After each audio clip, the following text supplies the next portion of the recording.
Sira 268, Resh Samerchet. On va commencer à lire. On va traduire mot à mot. Alors, on ne va pas certainement comprendre ce qu'on va lire. Mais d'abord, on va lire la Sira. Après, Bezrat Hashem, on en parlera bien comme il faut. Déjà, juste pour savoir amen, le thème, les choses, les paroles. C'est très important ce qu'on va étudier ce soir parce que on va parler de plusieurs sujets, des sujets fondamentaux pour chaque juif et encore plus pour les personnes qui ont eu le mérite de s'attacher au tzaddik authentique et de connaître la vérité et le chemin ultime, droit. Alors, Lilu Nishmat Dan Ben Chaim, Michael Fraji Ben Shimon, Hélène Oraïda Bat Miriam, Avner Ben Ovadia, Yaakov Ben Simcha et Yehuda Ben Shalom et la Refoua Shelema de Nissim Nachman Ben Rachel Odaya, Liel Bat Rivka, Liel Bat Rivka, Shlomo Chai, Ben Mirna Miriam et Rabbi Amos Ben Fortuna et tout le Ham Israël qu'ils ont besoin, y compris nous, Bezrat Hashem. Et pour notre Teshuvah parfaite, et notre Emouna parfaite, Amen. et notre attachement au Tzadikim parfait, et Bezrat Hashem, qu'on puisse être des bons juifs, des bons juifs, Bezrat Hashem. Hein? Et une fête explosante de joie pour tout le Ham Israël de Purim, avec plein de vin et de Megillat Esther, de Mishloach Manot, de Matanot Lev Yonim, de Maratzit HaShekel, et plein d'amour entre chaque juif, parce que l'essentiel et le but en fin de compte, c'est qu'on puisse tous se supporter et s'aimer et s'adorer, s'accepter et s'aider. Et ça, c'est notre but de toute notre vie. Et Bezrat Hashem, qu'on soit zoré de passer des belles fêtes de Purim et de Pessah et de Shavuot et tout Bezrat Hashem. Alors, vous savez, ce qu'on va étudier déjà, c'est très important parce que ce qu'on va étudier, c'est quelque chose qu'on doit faire tous les jours. Ce soir, on va parler de Chatzot. Mais pas de Chatzot en tant que Chatzot, de Chatzot en tant... Qu'est-ce qu'il y a dans Chatzot? Ce soir, on ne va pas parler de l'importance de Chatzot. Ce sera un autre cours, Bezrat Hashem. La Sikha numéro 301, Bezrat Hashem, bientôt, on va l'étudier. Là-bas, on parle beaucoup de l'importance de Chatzot. Donc, je vais laisser ça pour la Sikha numéro 301. Le point où Rabbeinu, il veut nous parler dans cette Sikha-là, 268, on arrive à la comprendre à travers la Torah 101b du Likutei Moharan. C'est pour cela qu'on va la lire, Bezrat Hashem. Là-bas, il donne un peu plus la kavana de c'est quoi cette sikha. Ce qu'on va parler ce soir, mes amis, c'est la façon de comment il faut parler avec Hashem. Combien il faut parler avec Hashem. De quelle façon il faut parler avec Hashem. Comment apprendre à parler avec Hashem. C'est pour ça que c'est énormément important. Nulle part dans Ishtaprut HaNefesh, dans le Likutei Moharan, etc., Rabbeinu ne nous donne pas d'exemple très spécifique de la façon de comment il faut parler avec Hashem. Toujours ce que Rabbeinu il nous dit et qu'il nous parle, c'est qu'il faut parler avec Hashem. Et il faut s'efforcer à parler avec Hashem. Et il faut se fixer un temps. Et l'importance d'un homme qui épanche son cœur envers Dieu, et il raconte tout ce qu'il a, toutes ses contrariations, toutes ses contrariétés, tous ses problèmes, tous ses rêves qu'il n'arrive pas à exaucer, ses chutes, tout ce qui lui arrive dans sa vie. On a le devoir et le besoin de raconter tout à Hashem Yitbarach, et pas que de lui raconter, aussi et surtout, c'est de se pencher vers lui. L'acte, c'est de se pencher, l'ifnot el Hashem. C'est d'aller se retourner vers lui. Et ça, mes amis, dans la majorité du peuple juif, tout le monde le fait. Plus ou moins, tout le monde le fait. Rabbeinu, il ne se suffit pas qu'on le fasse un petit peu. Rabbeinu, il dit, on est venu au monde pour converser avec Hachem. Le but de tout dans le monde, le but de la Torah, le but de la Tfila, le but de la Tzedaka, le but du Shabbat, le but des fêtes, le but de tout, c'est pour que tu parles avec Hachem, tu lui racontes ce que tu as envie de faire, et après tu lui racontes comment ça s'est fait. Les deux. Et tu lui dis comment tu voudrais que ça se passe. C'est d'implorer à Kadosh Baruch Hu, de lui dire viens en mon aide, viens en mon aide. C'est vrai que c'est mon travail, c'est vrai que tu m'as ordonné, mais je n'arrive pas, j'ai besoin d'aide. C'est pas honteux de demander de l'aide. Maintenant, malheureusement, on a beaucoup perdu la façon de comment il faut parler avec Hachem. Alors des fois, on parle avec Hachem comme un patron d'une boîte. Alors s'il vous plaît, Dieu, je voudrais que... Alors c'est bien, mais c'est pas aussi que comme ça qu'il faut parler avec Hachem. Il faut savoir parler avec Hachem d'abord comme un ami, comme un père, comme un ami. De parler réellement sans donner de compte. Il faut donner des comptes, mais des fois, il faut laisser une place à parler avec Hachem aussi sans donner de compte. En disant tout simplement qu'est-ce que je ressens, comment c'est dur, c'est pas dur, c'est bien, c'est pas bien, c'est facile, c'est difficile. C'est vraiment d'associer Hachem à tout ce qu'on fait. Maintenant, mes amis, il y a un problème. Et ça, d'associer Hachem à tout ce qu'on fait, c'est tout au long de la journée. Non, moment, non, non. Alors, il y a ça aussi, mais il y a aussi le côté du bilan de fin de journée ou de début de la journée. Le côté où tu dis à Hachem, voilà, moi, quand je parle avec toi, ça ne veut pas dire que quand je vais sortir, je ne serai pas avec toi. Je suis tout le temps avec toi. Mais là, je suis face à face. Là, je te dis où c'est facile, où c'est dur, où j'arrive pas, où je suis complètement perdu, où je suis pas perdu. Et là, je dis à Hachem, je te demande une aide, juste de l'aide. J'ai besoin juste que tu viennes pour m'aider. Je veux être une bonne personne. Je veux être une personne droite.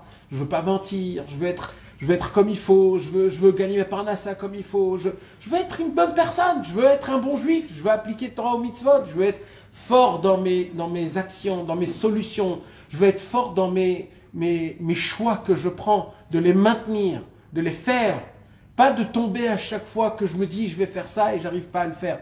Ou alors j'ai toujours tendance à tomber dans le désespoir. Je me dis j'essaye un tout petit peu et d'un coup je tombe. Et alors je perds mes capacités. Je dis tout de suite il y a un blocage. Je dis tout de suite on me laisse pas du ciel. Je dis tout de suite. Maintenant toutes ces choses-là mes amis, c'est obligé que ça vous arrive tout le temps quand vous parlez avec Hachem parce que vous vous dites un moment mais où tu es Ribono Shel Olam parce que ça fait déjà un moment que je te parle. Ça fait déjà un moment. Alors Rabbeinu, il vient et il nous apprend. Si tu veux voir, mettre les qualités qu'Akadosh Baruch Hu, il te fait, les cadeaux, les bonnes choses, alors déjà, il faut remercier Hachem. C'est pour ça qu'avant une bonne doute, il faut d'abord remercier Hachem. Mais c'est très dur de remercier. On remercie que sur les bonnes choses qu'on a. Oui, sur les bonnes choses. Mais c'est très dur parce que tu vas faire quoi? Tu vas dire merci Hachem que j'ai une femme. Merci Hachem que j'ai des enfants. Mais à un moment, tu vas dire mais ça suffit pas juste de dire merci. T'imagines, toi, tu aides quelqu'un de 100 000 euros, il dit merci, et il se barre. Et oh, un peu plus quand même, c'est quand même 100 000 euros quand même. Akadosh Baruch Hu, il nous aide, il nous donne la vie, et il nous enlève un grand paquet de problèmes, et il nous fait des cadeaux que nous, on ne voit pas. Pourquoi on ne voit pas? Parce qu'on est focalisé sur nos problèmes. On ne voit pas les miracles qu'Hachem il fait avec nous parce qu'on est focalisé sur nos problèmes. Alors, ça c'est si tu as du mérite, Shmuel. Si tu n'as pas de mérite, même après, tu ne vois pas. Et le problème, c'est quoi? C'est que tu accumules des questions sur Hachem. Et Kaviachol, tu dis Hachem, c'est toi mon problème de ma vie. Tu me fais que des galères. Ça veut dire je ne trouve pas comment arranger les choses. Comment ça m'arrive? Et ça m'arrive. Il dit Rabbi Nachman, c'est pour cela. D'abord, il faut remercier Hachem. C'est quoi remercier? C'est pas dire merci. Ça, c'est les Français. Les parents, ils nous ont appris, il faut dire merci. Tu as dit merci au monsieur? Nous remercier Hachem, c'est pas juste dire merci. Remercier Hachem, c'est de comprendre dans ton cœur, pas dans ton cerveau, le bien qu'Hachem il te fait. Et tu sais, Yoram, ça commence par quoi? Moi, au début, je croyais que il fallait dire merci à plusieurs choses. merci de ma kippa, merci de dire plusieurs fois merci. Eh bien, en vérité, oui, c'est aussi bien. Je dis pas, rien n'est mal. Mais pour ouvrir l'esprit, il faut prendre une seule chose, une seule, et il faut la décortiquer. Comment on décortique? Comment on décortique? On va dire merci à Hachem. On prend conscience. Comment on prend conscience? On lui demande des détails. En comment? Alors, on va dire un petit exemple. Merci à Hachem qui m'a donné des enfants. Pourquoi je dis merci à Hachem qui m'a donné des enfants? Parce que beaucoup de problèmes, ils sont sur les enfants. D'accord? On a plein de problèmes sur les enfants. Alors, j'ai un grand paquet à te dire, Hachem, de problèmes que... Mais tu sais quoi? On va faire à l'envers aujourd'hui. Aujourd'hui, je vais te dire merci que j'ai des enfants. Alors, ça consiste quoi que j'ai des enfants? Premièrement, imagine-toi, tu es marié, ça fait 15 ans, tu n'as pas d'enfant. Tu t'imagines la situation?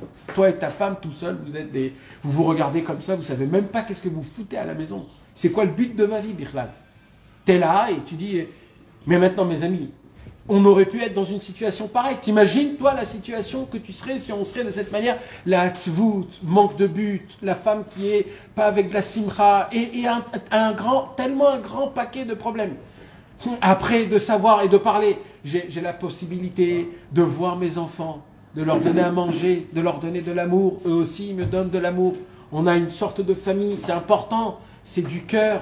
Grâce à eux, j'arrive à me surpasser, à me lever la nuit pour leur donner à manger, à travailler pour eux, à penser à eux, à les aimer, à les éduquer, à leur dire le bon chemin, le faux chemin. Il y a tellement, et ça s'appelle décortiquer. Merci, bon Dieu, je suis conscient. C'est quoi la conscience? La conscience, c'est d'expliquer à Hachem le bien. Qu'est-ce que ça te fait le bien, toi, personnellement? C'est ça la conscience. C'est pas juste de dire merci, j'ai eu l'argent. C'est d'expliquer le bien qui t'a fait, le fait que j'ai cette chose-là. Ça s'appelle de la conscience, de comprendre, je suis conscient, parce que jamais on pourra être conscient à 100% des cadeaux qu'Hachem y fait. Vous savez, et d'où je vous dis tout ça, ce que je vous dis, mes amis, c'est la halacha qui dit ça. Où la halacha, elle dit ça? La halacha, elle nous dit, dans la Amida, quand on fait modim anachnoulach, la halacha, elle nous dit, il faut se prosterner jusqu'à que toutes les articulations du dos, de la colonne vertébrale, sont courbées. Ça veut dire combien? Ça veut dire comment? C'est quoi toutes les articulations? Jusqu'à où tu articules? C'est jusqu'à que tu arrives à ta ceinture. C'est de se baisser jusqu'à la ceinture, mamache. De se baisser complètement. Pourquoi il faut se baisser complètement? C'est quoi le fait que tu te baisses? On se prosterne, mais c'est quoi la notion de se prosterner? C'est la soumission. Alors, il y a non, il y a plusieurs explications. Une des explications la plus importante, qui est dans la halakha, par respect. On pourrait dire le respect. Non. Comment on dit la halakha? La soumission. C'est la soumission. Et la halakha, il dit comme ça. Quand tu fais modim, c'est quoi modim? Modim, c'est la bracha du remerciement. D'accord? Dans toute la Amida, c'est où la bracha du remerciement qu'on remercie Hachem? C'est dans modim. La halakha, il nous dit, avant que tu remercies Hachem, il y a quelque chose de très important. C'est quoi? C'est la soumission sur Hachem. Donc d'abord, tu te prosternes complètement. Et quand tu te prosternes dans ta tête, tu te dis, Hachem, je me prosterne devant toi et je m'annule totalement à tout ce que tu me fais. La halakha, il dit, quand un juif, il arrive à se mettre dans une situation mentale que je me prosterne devant toi, Hachem, à ce moment-là même, ses yeux et son cœur s'ouvrent pour découvrir tout le bien qu'il y a autre part. Mais avant que tu te soumis, tu ne peux pas. Quand quelqu'un, il vient, et il a il a beaucoup de choses à dire à Hachem, beaucoup de problèmes. Hachem, j'ai plein de questions à te poser, parce que je ne comprends pas ce qui se passe dans un mec comme ça ne peut pas dire merci, tu peux pas dire merci. Tu dis juste merci, mais à safa vel achut. C'est-à-dire, mais ça veut dire juste à la bouche, pas dans ton cœur. Pour dire merci, il faut d'abord se soumettre à Hachem, comprendre que c'est Hachem qui te donne tout et le moindre de chaque chose. Ça doit forcément commencer par merci, alors, comme de base, il n'y a pas réellement de règles comment converser avec Hachem, mais si par exemple, un homme, il voudrait savoir comment ça fonctionne, oui, ça commence par le remerciement. C'est d'ailleurs la raison pour laquelle les Chachamim ils posent la question dans la Sechet Brachot, comment la Hamida elle est faite. La Hamida elle est faite que les 3 premières Brachot c'est un remerciement, les Brachot au milieu ce sont des demandes, et les 3 dernières ce sont aussi des demandes. Parce que en général, il faut commencer par le remerciement, les demandes et après les louanges. C'est comme ça que ça fonctionne. Donc, de base, un homme qui veut être très strict, oui, c'est ça le seder. Mais des fois, tu es contrarié, des fois, tu as vite envie de dire d'autres choses. Donc, c'est pas grave si tu commences pas par le remerciement. Mais le remerciement, mes amis, c'est énormément important. Qu'est-ce qui te fait le remerciement? Le remerciement, il te fait prendre conscience que Akadosh Baruch Hu, il te donne tout. Et là, quand tu vas demander, après que tu as remercié, tu verras que tes demandes ne sont pas pareilles. C'est pas comme quelqu'un qui demande sans le remercier. Parce que avant le remerciement, avant la prise de conscience du remerciement, tu crois que ta vie est complètement problématique et que Dieu n'est pas là pour toi. Shalom Aleichem, Davaïzi. Et après qu'un homme... Hein? Même dans le mal, alors, dans le mal, c'est une grande sougia. c'est le même cas de figure. Alors, c'est une grande sougia de prendre conscience du mal. Alors, de base, on va dire de base, un homme, il doit remercier même du mal de base. Mais il y a un problème. Le problème, c'est qu'on n'a pas ce niveau de remercier le mal. On a juste la émouna, on n'a pas le date. Et qu'est-ce qui se passe quand un homme, il fonctionne que par la émouna? Ça s'use très très vite. Parce que Rabbeinu, il dit, la émouna sans le date, tu tombes très vite. Donc, un juif, il peut remercier sur le mal, mais il y a un moment où ça va perdre sa notion de prise de conscience, parce qu'on n'a pas la conscience de remercier Hachem même dans le mal. On l'a juste dans la foi, mais pas dans la conscience. C'est pour cela que Rabbi Nathan, il donne un conseil exceptionnel. C'est quoi le conseil qu'il donne? Il dit Rabbi Nathan dans la Limlet Troufa à son fils, quand un juif il voit qu'il a énormément de problèmes jusqu'à qu'il n'arrive pas à se réconforter et à parler avec Hachem et à être Bessimcha, alors il dit Rabbi Nathan, tout le travail c'est de remercier. Mais remercier quoi? Alors il dit Rabbi Nathan, écoute bien, et ça c'est le vrai conseil. Le vrai conseil à 100%, le pur, pas le conseil... c'est quoi le conseil? Il dit tu dois commencer à te chercher dans ta tête tous les cadeaux qu'Hachem t'a fait, toutes les fois où Hachem, il était proche de toi vraiment, où c'est pas que de la émouna, c'est aussi du dat, tu l'as vu, un jour il s'est passé ça, Dieu il m'a envoyé ce monsieur, je me suis... À ces endroits-là, là, tu dis Hachem, tu vois, je me rappelle... Quand Sharon Israël, j'ai eu ça, il est parti ça. Et quoi il est parti? Ça. Quand Sharon Israël, tout le monde était à fou, moi je peux te passer, il y avait une émouna dans la tête, comme ça, comme un âne. Je vais aller voir, hein. Doucement, je vois qu'elle termine mon calme, le copain. Doucement. Et après, c'est pas. Eh oui, c'est quelque chose qu'on perd malheureusement, parce qu'en Israël, tout est vrai.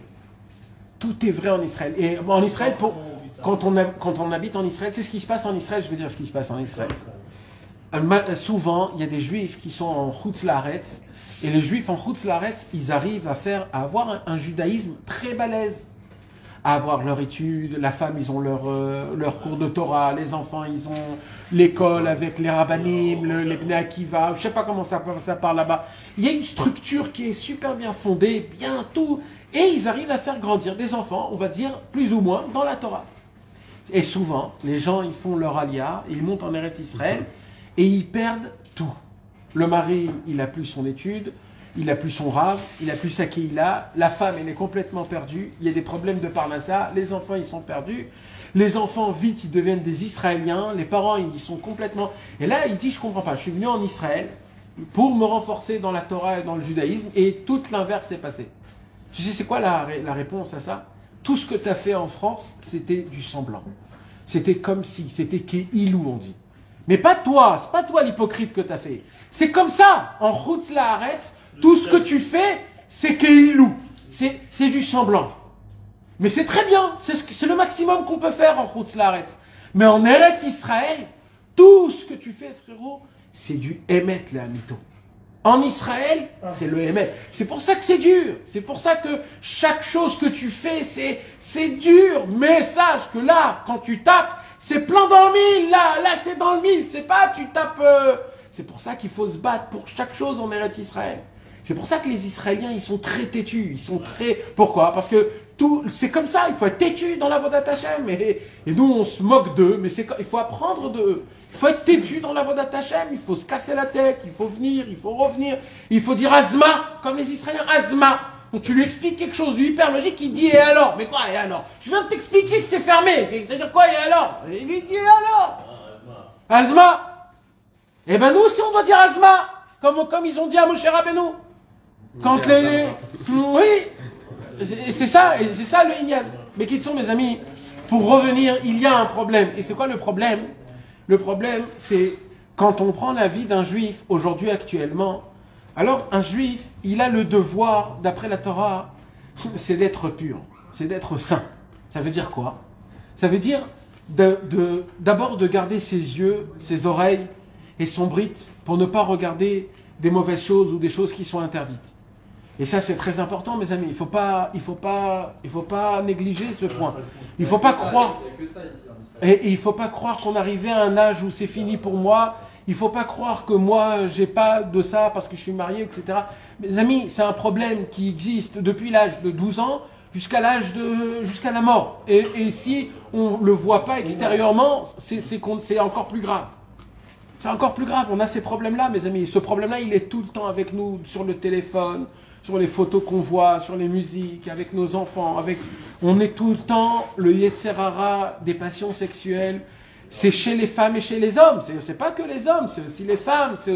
C'est pareil exactement. On a des choses dans la tête, des volontés, des fantasmes, des aventures, des choses. Rabbeinu, il appelle ça Arpat Kaot. Je sais pas comment on peut être. Des aventures, c'est des aventures. Et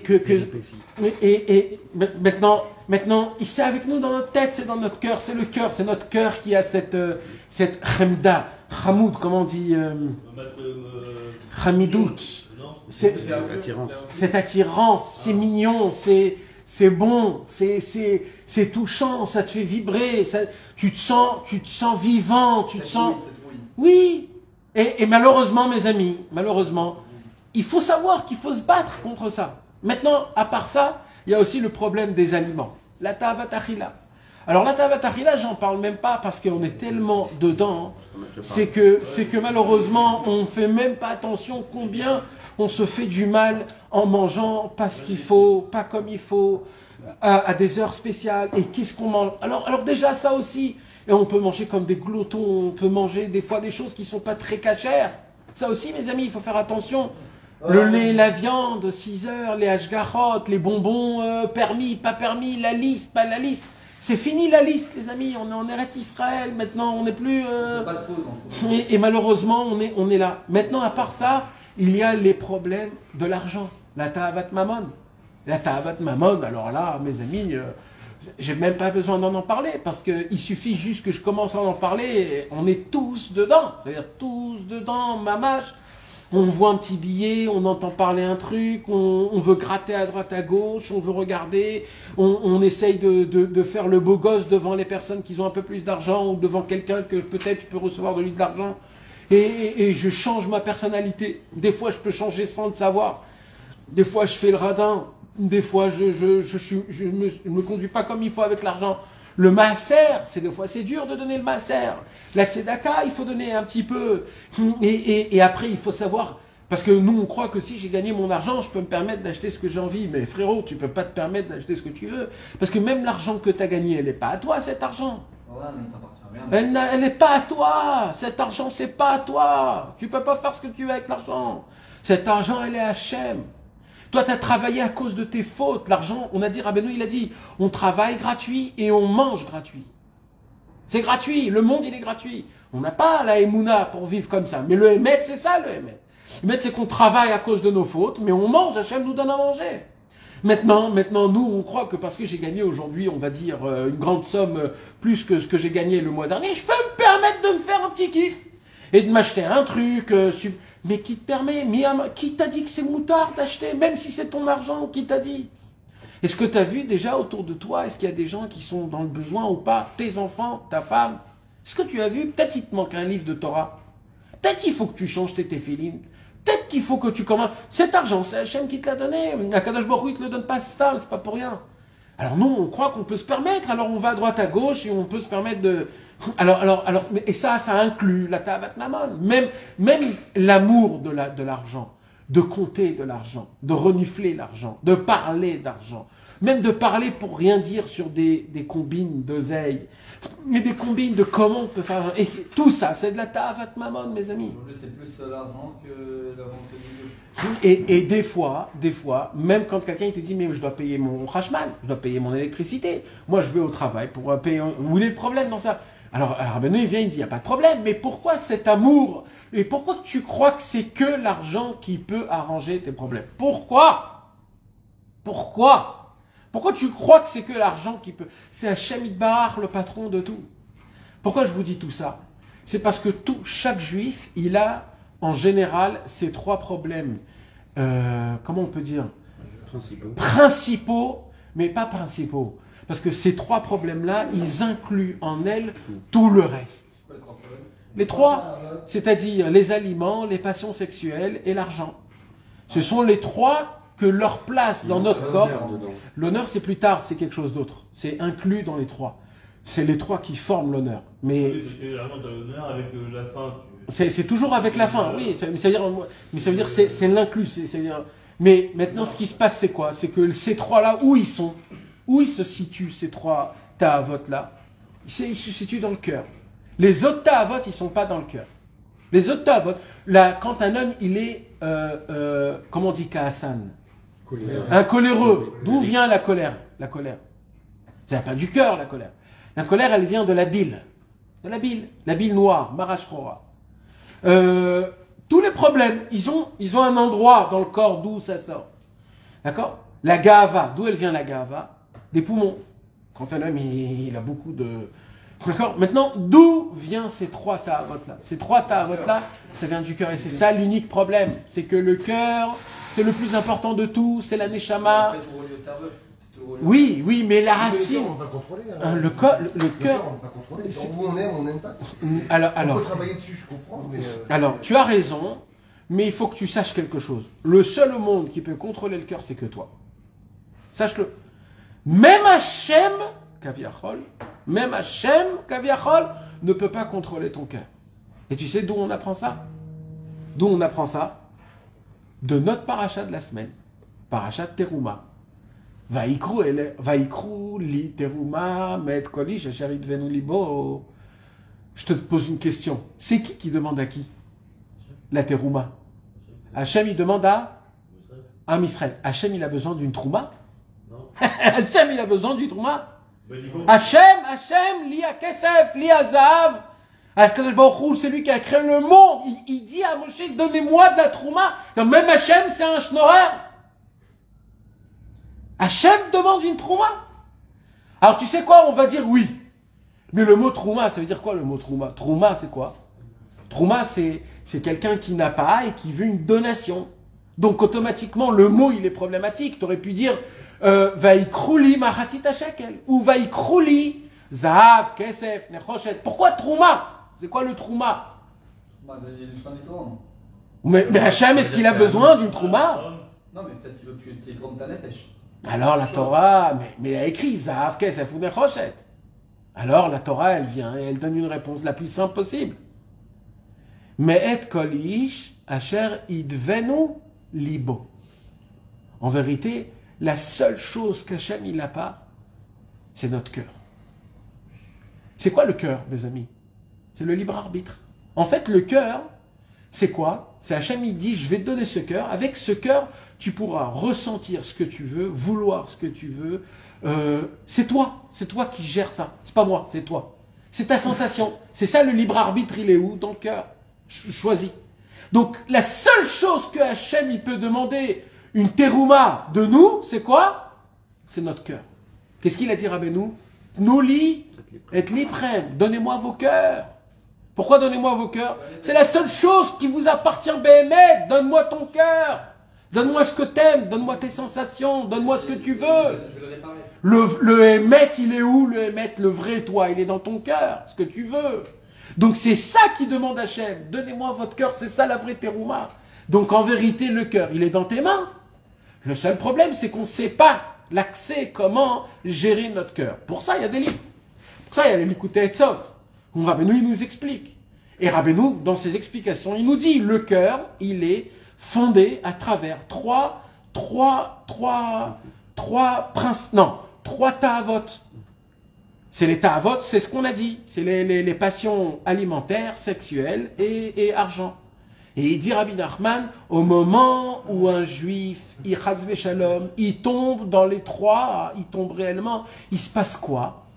Il se passe que son cœur, il devient, il fait une crise cardiaque, spirituelle. Imaginons que tu les as pas, il faut les avoir. Quoi, il faut les avoir? C'était la vote. Il ne faut pas les avoir.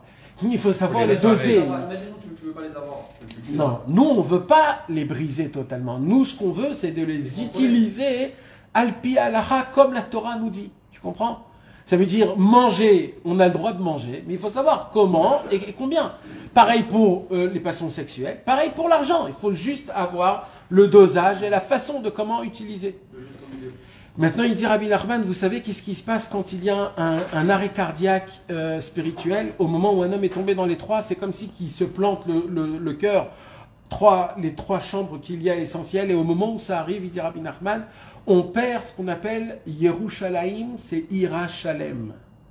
Ira Shalem, c'est la crainte parfaite. Au moment où il n'y a plus de crainte parfaite, c'est les poumons qui sont juste à côté, qui prennent la relève, et là tu remplis de Gahava, et au moment où j'ai de la Gahava, j'ai l'audace à dire à Hachem, mais pourquoi, et comment, et qu'est-ce qui m'arrive, et c'est pas comme ça que ça doit se passer. Comment tu parles comme ça? Il dit, Rabbi Nachman, tu sais comment tu parles comme ça? C'est hyper simple.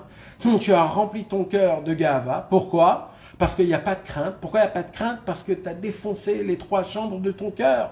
Comment tu les as défoncées? En tombant dans la Ta'avat Achila, Ta'avat Mammon, Ta'avat Niouf. Alors on fait quoi? Alors il dit Rabbi Nachman, il faut commencer à les réparer une après une autre. Une après une autre. Comment on fait? Maintenant, pourquoi je vous parle de tout ça? C'est parce que il n'y a pas de solution, mes amis, une autre solution que ce que je vais vous dire ce soir. Il n'y a pas. Pour réparer. Il n'y a pas. Maintenant, c'est pas que de réparer ça. C'est tout ton service divin d'Avodat Hashem, tout ce que tu fais. Le Shabbat que tu essayes de faire, les Teilim que tu essayes de dire tous les jours de la semaine, le Tikkun HaKlali que tu essayes de le faire tous les jours, tes téfilines de mettre le matin en minyan, priant minyan, shacharit, c'est minimum, on te demande un petit peu, rien que ça. T'arrives pas, tu veux, t'arrives pas. Chatzot, on te demande, lève-toi, Chatzot la nuit, mais juste assis-toi sur ton livre, dis, fais juste oi et retourne dormir. Même ça, t'arrives pas. T'essayes de te mettre en condition, t'essayes d'apprendre, t'essayes de faire, tu n'arrives pas. Ou qu'est-ce qui se passe? Si tu parles à un mec normal, il va dire, frérot, t'as un rave? Bah va chez ton rave, demande-lui. Nous, on n'a pas de rave, nous, on n'a que Hachem Yitbarach, nous. On fait quoi? On fait quoi? Un homme normal, il nous dit quoi? Il nous dit, ou alors tu sais pas servir Hachem comme il faut, ou alors tu es un imbécile. Ça veut dire, ça fonctionne pas. Le Rabbi Nachman, il dit, c'est faux. Tout, c'est vrai. Tout ce qui t'arrive, c'est normal. Alors il faut faire quoi? Alors il dit Rabbi Nachman, alors ça c'est certain qu'il faut essayer. Celui qui arrête d'essayer, ça s'appelle qu'il a fait Yehush, il a désespéré. Alors oui, mais qu'est-ce qui se passe, Yoram? Parce que c'est justement ça. Ce que tu nous as dit dans le cours, quand tu arrives après GGE, il te dit, est-ce que tu as voulu? Nahon. C'est pas est-ce que tu Nahon. Mais quelque part, je veux garder mes yeux, moi. Je veux arrêter de voir des mauvaises choses. D'accord? Je supplie Hachem. Alors, mais je le supplie, ça fait 10 ans. Il y a un moment où je dis Hachem, je veux pas le comme si et le... Je veux arrêter vraiment. Je veux arrêter de me salir mes yeux. Die. Je veux pas. Il va continuer à t'envoyer ça. Oui, mais moi je veux pas tomber dedans. Je veux pas me salir mes yeux. Je veux pas. Je fais contre ta volonté, Hachem. Je me salis. Je veux pas avoir cette saleté. Alors il y a un moment après 15 ans où tu dis à Hachem, j'en peux plus. Ça veut dire, qu'est-ce que je fais qui est mauvais? Je me trompe quelque part. Il y a un moment où tu pètes un câble et t'arrêtes tout. C'est là où je veux dire, c'est j'essaye, mais il y a un moment où je n'arrive plus. Tu sais combien? Tu te prends une baffe, combien de temps tu peux essayer? Combien de temps? On te dit à un moment, tu te trompes. Jusqu'à la délivrance. Eh bien, je vais vous dire quelque chose, mes amis, écoutez-moi bien, BMF, c'est très important ce que je vais vous dire, et c'est très important ce que Rabbeinu, il est en train de nous apprendre là. Vous savez, c'est quoi la réponse? La réponse, c'est que pendant 23 heures de la journée, tu ne dois pas penser à ça. Pendant 23 heures de la journée, tu dois t'efforcer d'être Bessimcha. Tu ne dois pas prendre compte de ta situation de vie. Tu ne dois rien faire de tel bichlal. Pendant 23 heures de la journée, ta seule obligation, c'est le maximum d'être joyeux et de te contenter et de regarder que les points positifs que tu as et que tu as fait. Même si tu tombes des milliers de fois, tout l'avodat Hashem, c'est d'essayer de trouver des points positifs. Alors quand on dit ça, moi tout de suite, je veux dire, mais attends, mais c'est quand alors qu'on arrange le problème? Alors Rabbeinu, il vient, il dit, tu as 1 heure par jour. Et cette heure par jour, je vais te dévoiler. Écoutez bien mes amis ce que je vais vous dire ce soir, parce que ça se peut que je ne l'ai pas dit jamais. Un des secrets de l'Idbo des doutes, mes amis, écoutez-moi bien. Il y a 1 heure par jour où Akadosh Baruch Hu, il te dit, maintenant, je vais descendre de mon niveau, et je ne suis plus ton Dieu, je suis ton ami. Ça veut dire quoi? Ça veut dire, ne me donne pas de compte, ne me dis pas des tiroutim, des excuses, ne me dis pas si tu as bien fait, parle-moi comme un ami. Ça veut dire quoi de me parler comme un ami? Ça veut dire quoi? De dire ouais comme un ami. Ça veut dire quoi? C'est quoi la racine de dedans? Qu'est-ce qui se cache? Qu'est-ce que Rabbeinu, il veut nous apprendre? Parce que sachez mes amis, on ne sait pas encore faire Idbo des doutes. Si on saurait faire Idbo des doutes, Béhémet. Mais quoi? Mais c'est la fin, c'est la fin. Rabbeinu, il est devenu Rabbeinu que par l'Idbo des doutes. Ça veut dire, tu t'imagines? David Amer, tous les tzadikim, ça veut dire, sinon on fait Idbo des doutes et qu'on est encore là où on est, c'est qu'il se passe quelque chose. Eh ben, ce soir, mes amis, c'est ça, je veux toucher ce point-là. Pour comprendre ce point, je suis obligé de vous raconter une histoire. Vous savez qu'à Tisha B'Av, c'est le jour le plus endeuillé de toute l'année. On commence le deuil 3 semaines avant, on n'a pas le droit de s'acheter des habits, après on n'a pas le droit de manger de la viande, après on n'a pas le droit de se laver. Et jusqu'à Tisha B'Av, limite, tu as le droit de rien faire. Ni de dire bonjour, ni de dire au revoir, ni tu t'assois par terre, et on te demande, tu dois pleurer à Tisha B'Av. Top, bien fait. Rabbi Nathan nous raconte. Rabbi Nathan raconte, c'est en fait un petit-fils de Rabbi Nathan qu'il a raconté de son grand-père Rabbi Nathan. Il dit, je vais vous raconter le Seder Yom de mon grand-père de Tisha B'Av, celui de Rabbi Nathan. Qu'est-ce qu'il faisait à Tisha B'Av, Rabbi Nathan? Eh bien, Rabbi Nathan, dès que ça commençait Tisha B'Av, au lieu d'aller à la synagogue, Rabbi Nathan n'allait pas à la synagogue. Rabbi Nathan, il avait un sous-sol. Un vrai sous-sol, sous terre, mamache. À l'époque, mes amis, il y avait un endroit où tu étais obligé de garder le bois. Vous savez, à l'époque, il n'y avait pas d'électricité. Le bois, il ne doit pas être mouillé. Donc, tu dois mettre le bois dans un grenier ou alors dans un sous-sol, là où c'est sec, pour que quand tu as besoin du bois, tout de suite, il soit allumé. Et là-bas, tu gardais aussi tous comment ça s'appelle, le manger que tu gardes. Comme il n'y a pas de... Oui, il n'y a pas de boîte de conserve, mais toutes les conservations,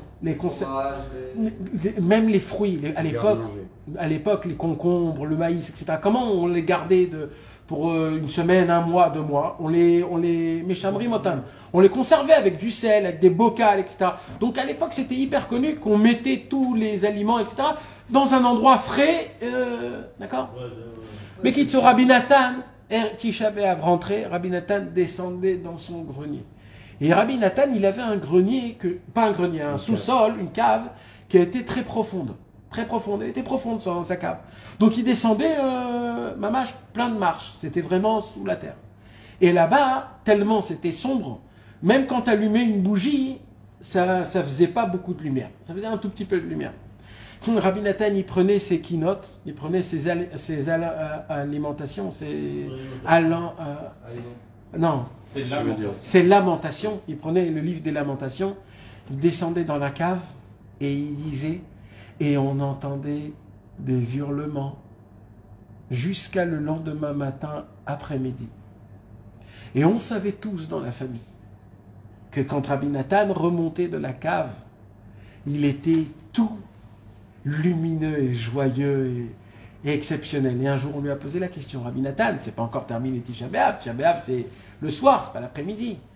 Il dit, je remonte de ma cave que quand je vois la face de Rabbi Nachman. Dès que je vois la face de mon maître Rabbi Nachman, bien sûr après qu'il est mort, dès qu'Hachem me fait montrer sa face, je reçois toute la consolation de mon maître et c'est terminé. C'est quoi cette phrase? C'est quoi cette parole, mes amis? Qu'est-ce qui se cache derrière cette histoire? Vous voulez savoir, ça a été quoi la chose la plus difficile pour Rabbi Nathan dans toute sa vie en entière? Rabbi Nathan, il a souffert beaucoup de choses dans sa vie. Beaucoup de choses il a souffert. Il a été expulsé de sa maison pendant 6 ans. Il était en prison avec des tueurs et des voleurs. Il dormait dans des endroits. Il rentrait dans un mikvé, on lui volait ses habits. Un jour, on a voulu le faire rentrer dans du feu pour qu'il brûle, Rabbi Nathan. On attrapait les élèves de Rabbi Nathan, on les attachait à des bâtons, et tout celui qui passait, il jetait une pierre.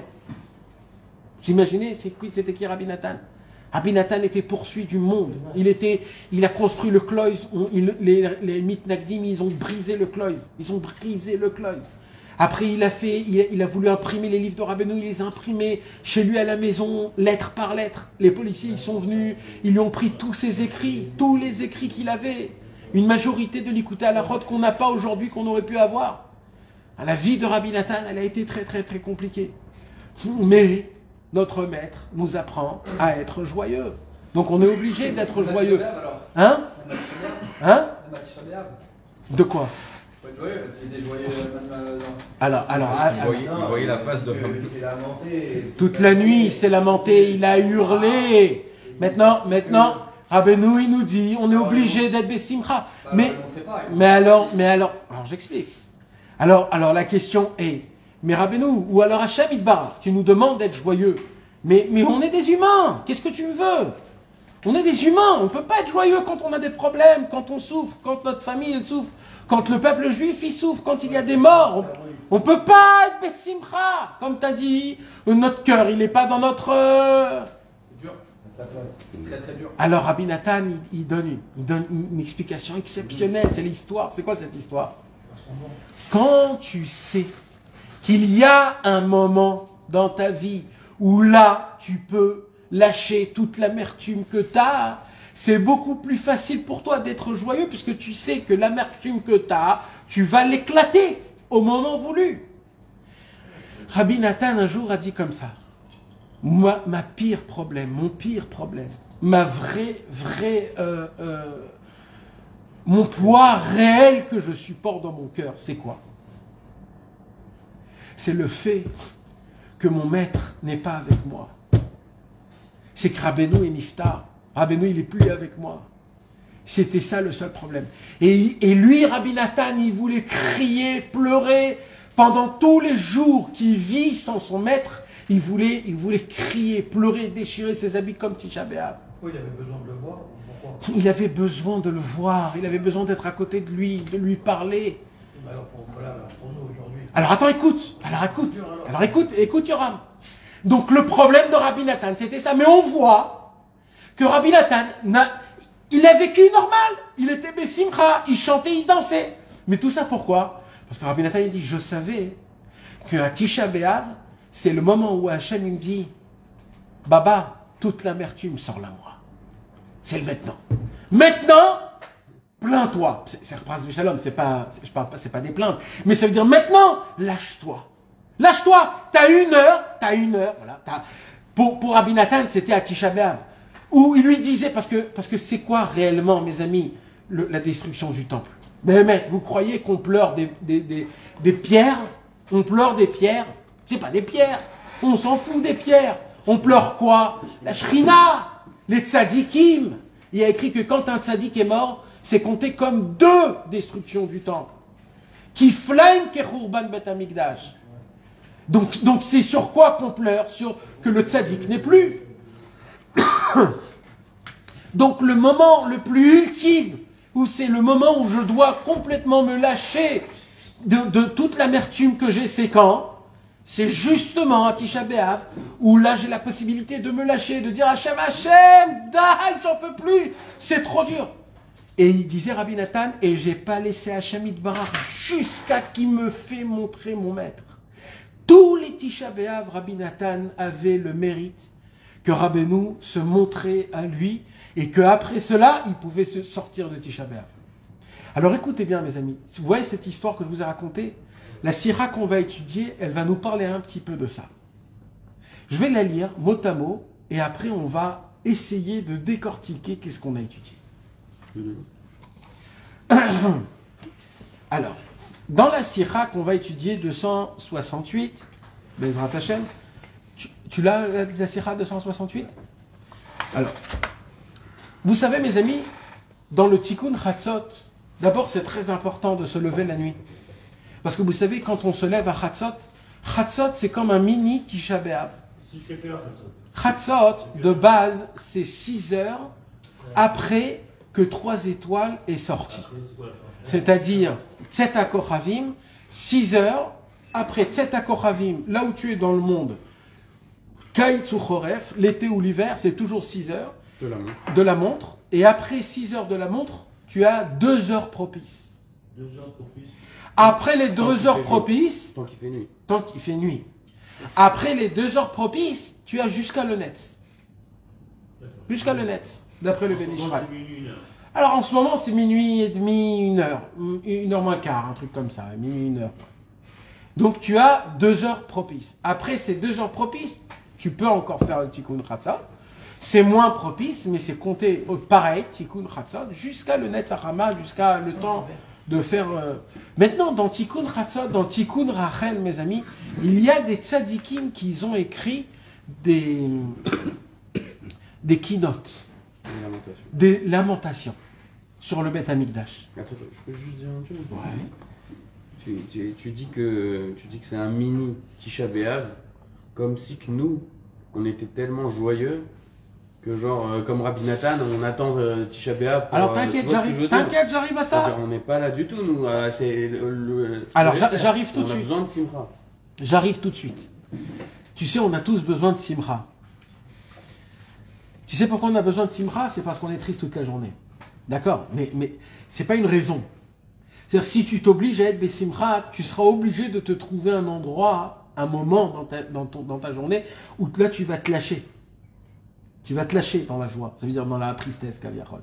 Je veux pas le mot triste, parce que le mot triste, il est grave. Mais je veux dire, je vais employer le mot que Rabbeinu, il emploie, le cœur brisé. D'accord? Le moment où tu dis, je lâche ce que j'ai dans mon cœur, Hachem. D'accord? Ce moment, quand tu t'obliges à être joyeux toute la journée, il y a un moment où tu dis, je suis obligé de parler avec Hachem, j'en peux plus, là. Eh bien, Rabbi Nachman, il nous apprend, il y a un moment qui est très propice à ça tous les jours. Il y a un moment tous les jours où Hachem, il dit, c'est pas toi qui montes vers moi, c'est moi qui descends vers toi. C'est le Zman de Chatzot. Chatzot la nuit. Et il dit, Rabbeinu, et pour la première fois, je vais vous apprendre quel genre de conversation on parle à Hachem à Chatzot la nuit. Parce que le langage que tu parles à Hachem, à Chatzot, il n'est pas pareil que celui que tu parles la journée. Parce que pendant le temps de Chatzot, il y a un moment qui est très spécial. C'est quoi le temps spécial?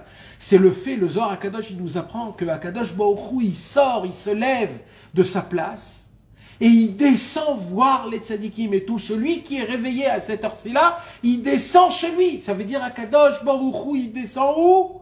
Dans ton cœur. Ve'asuli migdash. Vous allez me faire un temple et je vais habiter dedans. Rabbeinu, il vient, il dit, est-ce que le temple, il existe aujourd'hui? Non. Donc, c'est quoi le temple aujourd'hui? C'est le cœur. Donc, donnez-moi votre cœur, c'est-à-dire de toutes les ta'avot, Mammon, Achila, Niouf, et faites-moi une place que j'arrive dedans.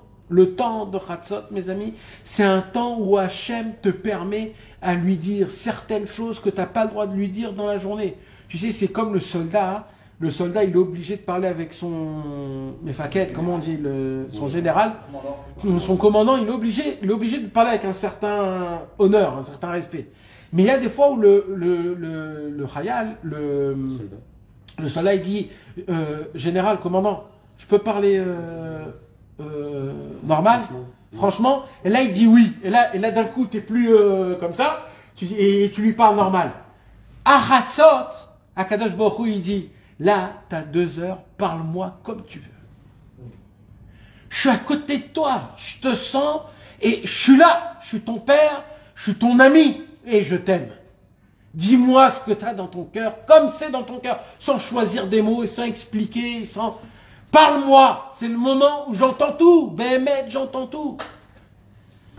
Et là, Rabbi Nachman, il dit, il y a des tzadikim, il y a 500 ans, 600 ans, comme par exemple Rabbi Shlomo El-Kabetz, celui qui a écrit le Lecha Dodi, ou alors Rabbi Moshe Zakuta, le Ramaz qui venait d'Italie, et encore plein, Rabbi Chaim HaKohen.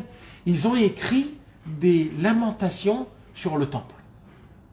Et normalement, on doit les lire tous les jours à Tikkun Chatzot. Ils sont inscrits dans le Tikkun Chatzot. Et les lamentations qui ont été écrites par les tzadikim, Rabbi Nachman de Breslev les a pris comme maîtres pour nous apprendre comment il faut parler avec Hachem. Parce qu'à travers les lamentations qui sont écrites dans Tikkun Chatzot, de cela, Rabbeinu, il a fait tout son Hitbod des doutes et il nous dit que toute l'Hitbod des doutes qu'on doit avoir, on doit apprendre de comment c'est dans le Tikkun Chatzot. Donc déjà, premièrement, on apprend, premier conseil d'aujourd'hui, mes amis, je vous en supplie, essayez de vous préoccuper un Tikkun Chatzot en français. En français. Et de le lire au moins une fois en français. Pourquoi? Parce que les lamentations. Même Chatzot en lui-même. Juste les Teilim. Les Teilim et les lamentations, si on peut. Parce que quoi? Parce que les Teilim qui ont été choisis dans Tikkun Chatzot et les lamentations qui sont écrites dans le Tikkun Chatzot, ce ne sont pas les mêmes qu'on lit à Tisha B'Av, ce ne sont pas les mêmes Ils sont très spéciaux. Ils sont très spéciaux. Parce que là, on parle de quoi? On parle du juif qui se retrouve après la destruction du temple face à Hachem. Vous comprenez Hachem a détruit le temple. Moi, je me retrouve sans le temple, donc sans Hachem, mais il est en face de moi, on se regarde, et là Hachem me dit, alors, qu'est-ce que tu veux me dire maintenant que dans cette situation? Et là, tu te dis, mais je sais pas, mais je veux crier, je veux pleurer, je sais pas, j'en ai marre. Alors, une des lamentations s'appelle, et c'est ça, je commence à lire, Resh Samechet, Eicha Nechrav Ha'ulam. C'est quoi Echa? Echa, c'est les lamentations. D'accord? Echa. C'est quoi le mot Echa en hébreu? Il veut dire quoi Echa? Où tu es Hachem? Ayeka. Echa. Où tu es Hachem? Echa. Comment? Nechrav Ha'ulam. Le Ulam, c'est... Vous savez c'est quoi le Ulam? Le Ulam? Non, le Ulam, c'est dans le Bet Amikdash, là où il y avait la grande porte, le Echal HaKodesh. Le Ulam, c'est là où la salle où tout se passait, les corbanotes, où c'est là où il y avait quoi? Il y avait le Kiyor, il y avait le Mizbeach HaNechoshet, il y avait... tout se faisait là-bas. Tous les corbanotes de tout le Ham Israël se faisaient dans le Ulam. Alors, dehors. Dans Ezrat Israël, dans Ezrat Kohanim, c'est Ezrat Kohanim. C'est à côté du Mizbeach, c'est dans Ezrat Kohanim. Je ne sais pas comment on dit en français, mais le Ulam, c'était l'endroit où les Bnei Israël, ils arrivaient, ils avaient juste une barrière, et de là, ils voyaient, ils ne pouvaient pas se rapprocher, ils voyaient comment le service dans le Bet Amikdash se faisait. Maintenant, vous savez que quand il y avait le Bet Amikdash, on voyait Hachem. On ne voyait pas sa forme, parce qu'il n'a pas de forme. Mais on voyait, le feu, il était toujours allumé. Il n'y avait pas de mouches qui tournaient autour du sang et de la viande. La viande ne pourrissait jamais. Le Kohen avait toujours, quand il faisait un korban, le korban, il était toujours kasher. Et tout se faisait toujours avec une providence divine. On voyait la présence d'Akadosh Baruch Hu.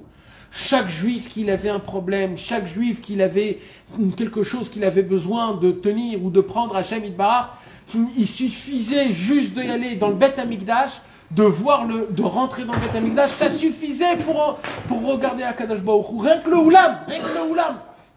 J'en parle même pas du Kodesh à Kodashim, mais de ce qui se passe dehors. Rien que le Ulam. Donc, là, dans les lamentations, on dit Echa Nechrav Ha'ulam. Comment tu as détruit le hall du Beth Amikdash. Vechoulé, etc. Après, il y a écrit Ad An Itzhak Bashevi. Ça, c'est une autre façon de comment réclamer le cri. Là, il dit quoi dans les Lamentations? Ad An, jusqu'à quand je vais crier quand je suis en prison. C'est quoi ce genre de parole-là, mes amis? Rabbi Nachman, il nous dit, c'est comme ça qu'il faut parler avec Hachem. C'est comme ça qu'il faut parler avec Hachem. Hachem, Ad-an Itzhak Bashevi, jusqu'à quand tu vas me laisser crier? Jusqu'à quand je suis en prison? Adam! Il faut le crier, mais ça c'est que pendant la nuit, que pendant Chatzot. Le moment de Chatzot, on te permet de dire des mots que tu n'as pas le droit de dire dans la journée. Parce que dans la journée, tu dois dire c'est mes fautes. Mais le temps de Chatzot, il y a des paroles où il faut dire à Kadosh Baruch Hu, Ribono Shel Olam, tu ne peux pas me laisser dans ma situation. Je ne peux pas continuer à faire des fautes, je ne peux pas continuer à me... Je ne vois aucune porte de sortie. Je ne vois pas la porte de sortie. Donc il doit on fait pendant Chatzot alors, le moment ultime de Hitbod des doutes, c'est tout de suite après Chatzot. D'abord, il faut que tu saches une chose. Le premier conseil, d'abord, Rabbi Israël Cordonneur, quand il est niftar, Rabbi Israël Ber, il a dit, écrivez sur sa tombe, pierre tombale, Rabbi Israël Breslever. Il n'a même pas écrit le nom de sa famille. Il n'a même pas écrit le nom de sa famille sur sa pierre tombale. C'est quoi son nom de sa famille? Rabbi Israël Breslever. Sur aucun chassid Breslev, il y a ça. On a posé la question à Rabbi Israël, mais comment il est méritant comme ça d'être appelé Israël Breslever? Eh bien, Rabbi Israël, il a dit. Parce qu'il n'a jamais raté une nuit de Chatzot Laïla. Par contre, moi, n'écrivez pas Breslever. Peut-être j'ai raté une nuit. Comme ça, il a dit Rabbi Israël Ber. C'est-à-dire, c'est pas sûr, c'est peut-être j'ai raté une nuit. Mais ça veut dire quoi? Il y a une lettre que Rabbi Israël Cordonneur, il écrit à un nouveau chassid Breslev en Pologne. Et là-bas, il lui dit, je vais te donner un conseil. Beaucoup vont te donner des conseils, beaucoup. Mais moi, je vais te donner un conseil. C'est peut-être dur, mais sache que ce conseil, c'est du béton armé.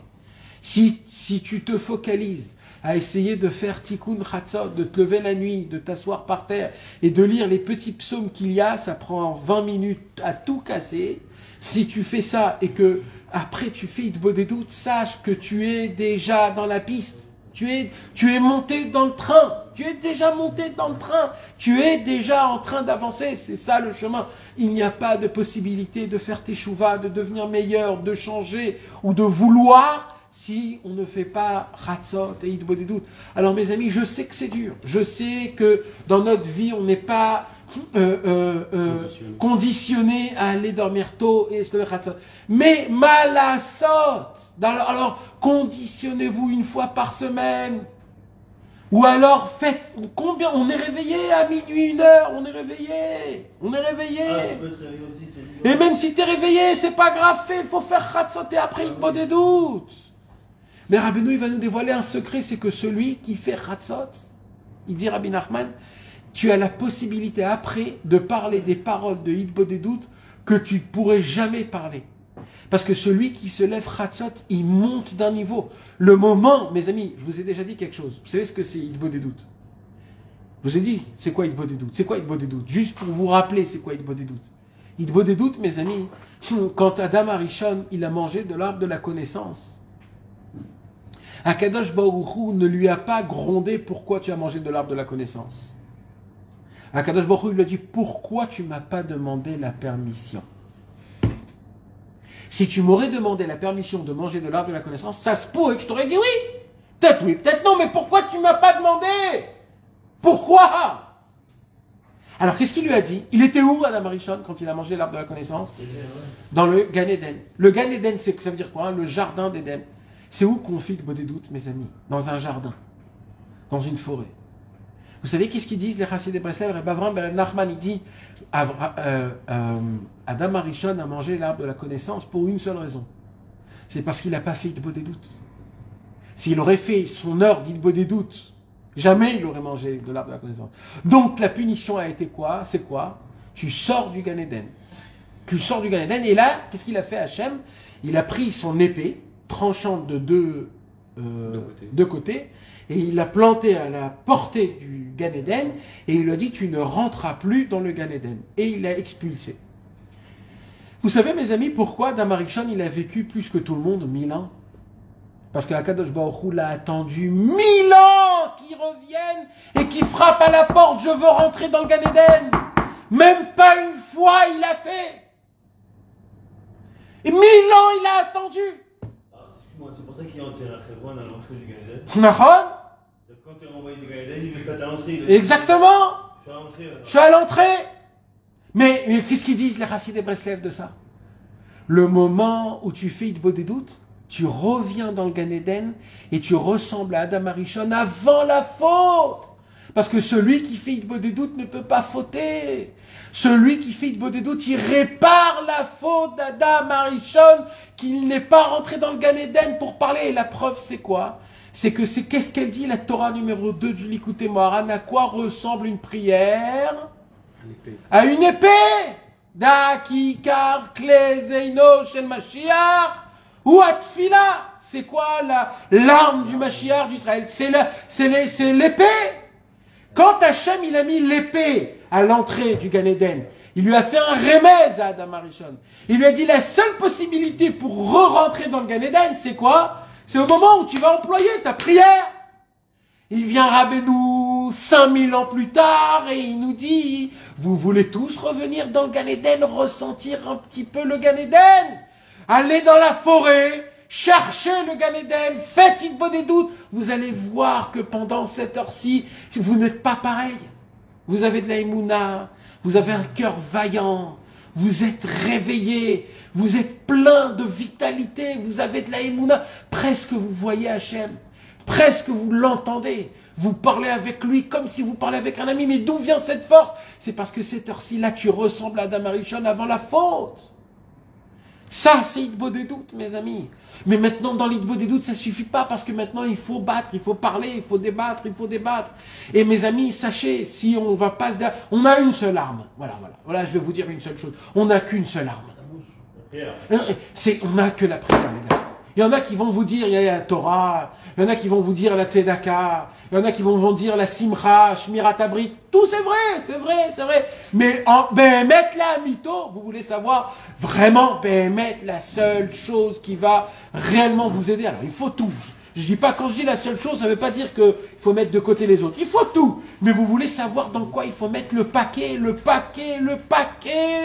C'est dans la prière, et surtout, le Likutei Tfilot, l'Hitbod des doutes de Rabbi Nathan, parce que son Hitbod des doutes est parfait. Quand tu lis le Likutei Tfilot, tu lis l'Hitbod des doutes de Rabbi Nathan, il n'y a pas plus parfait que ça au monde.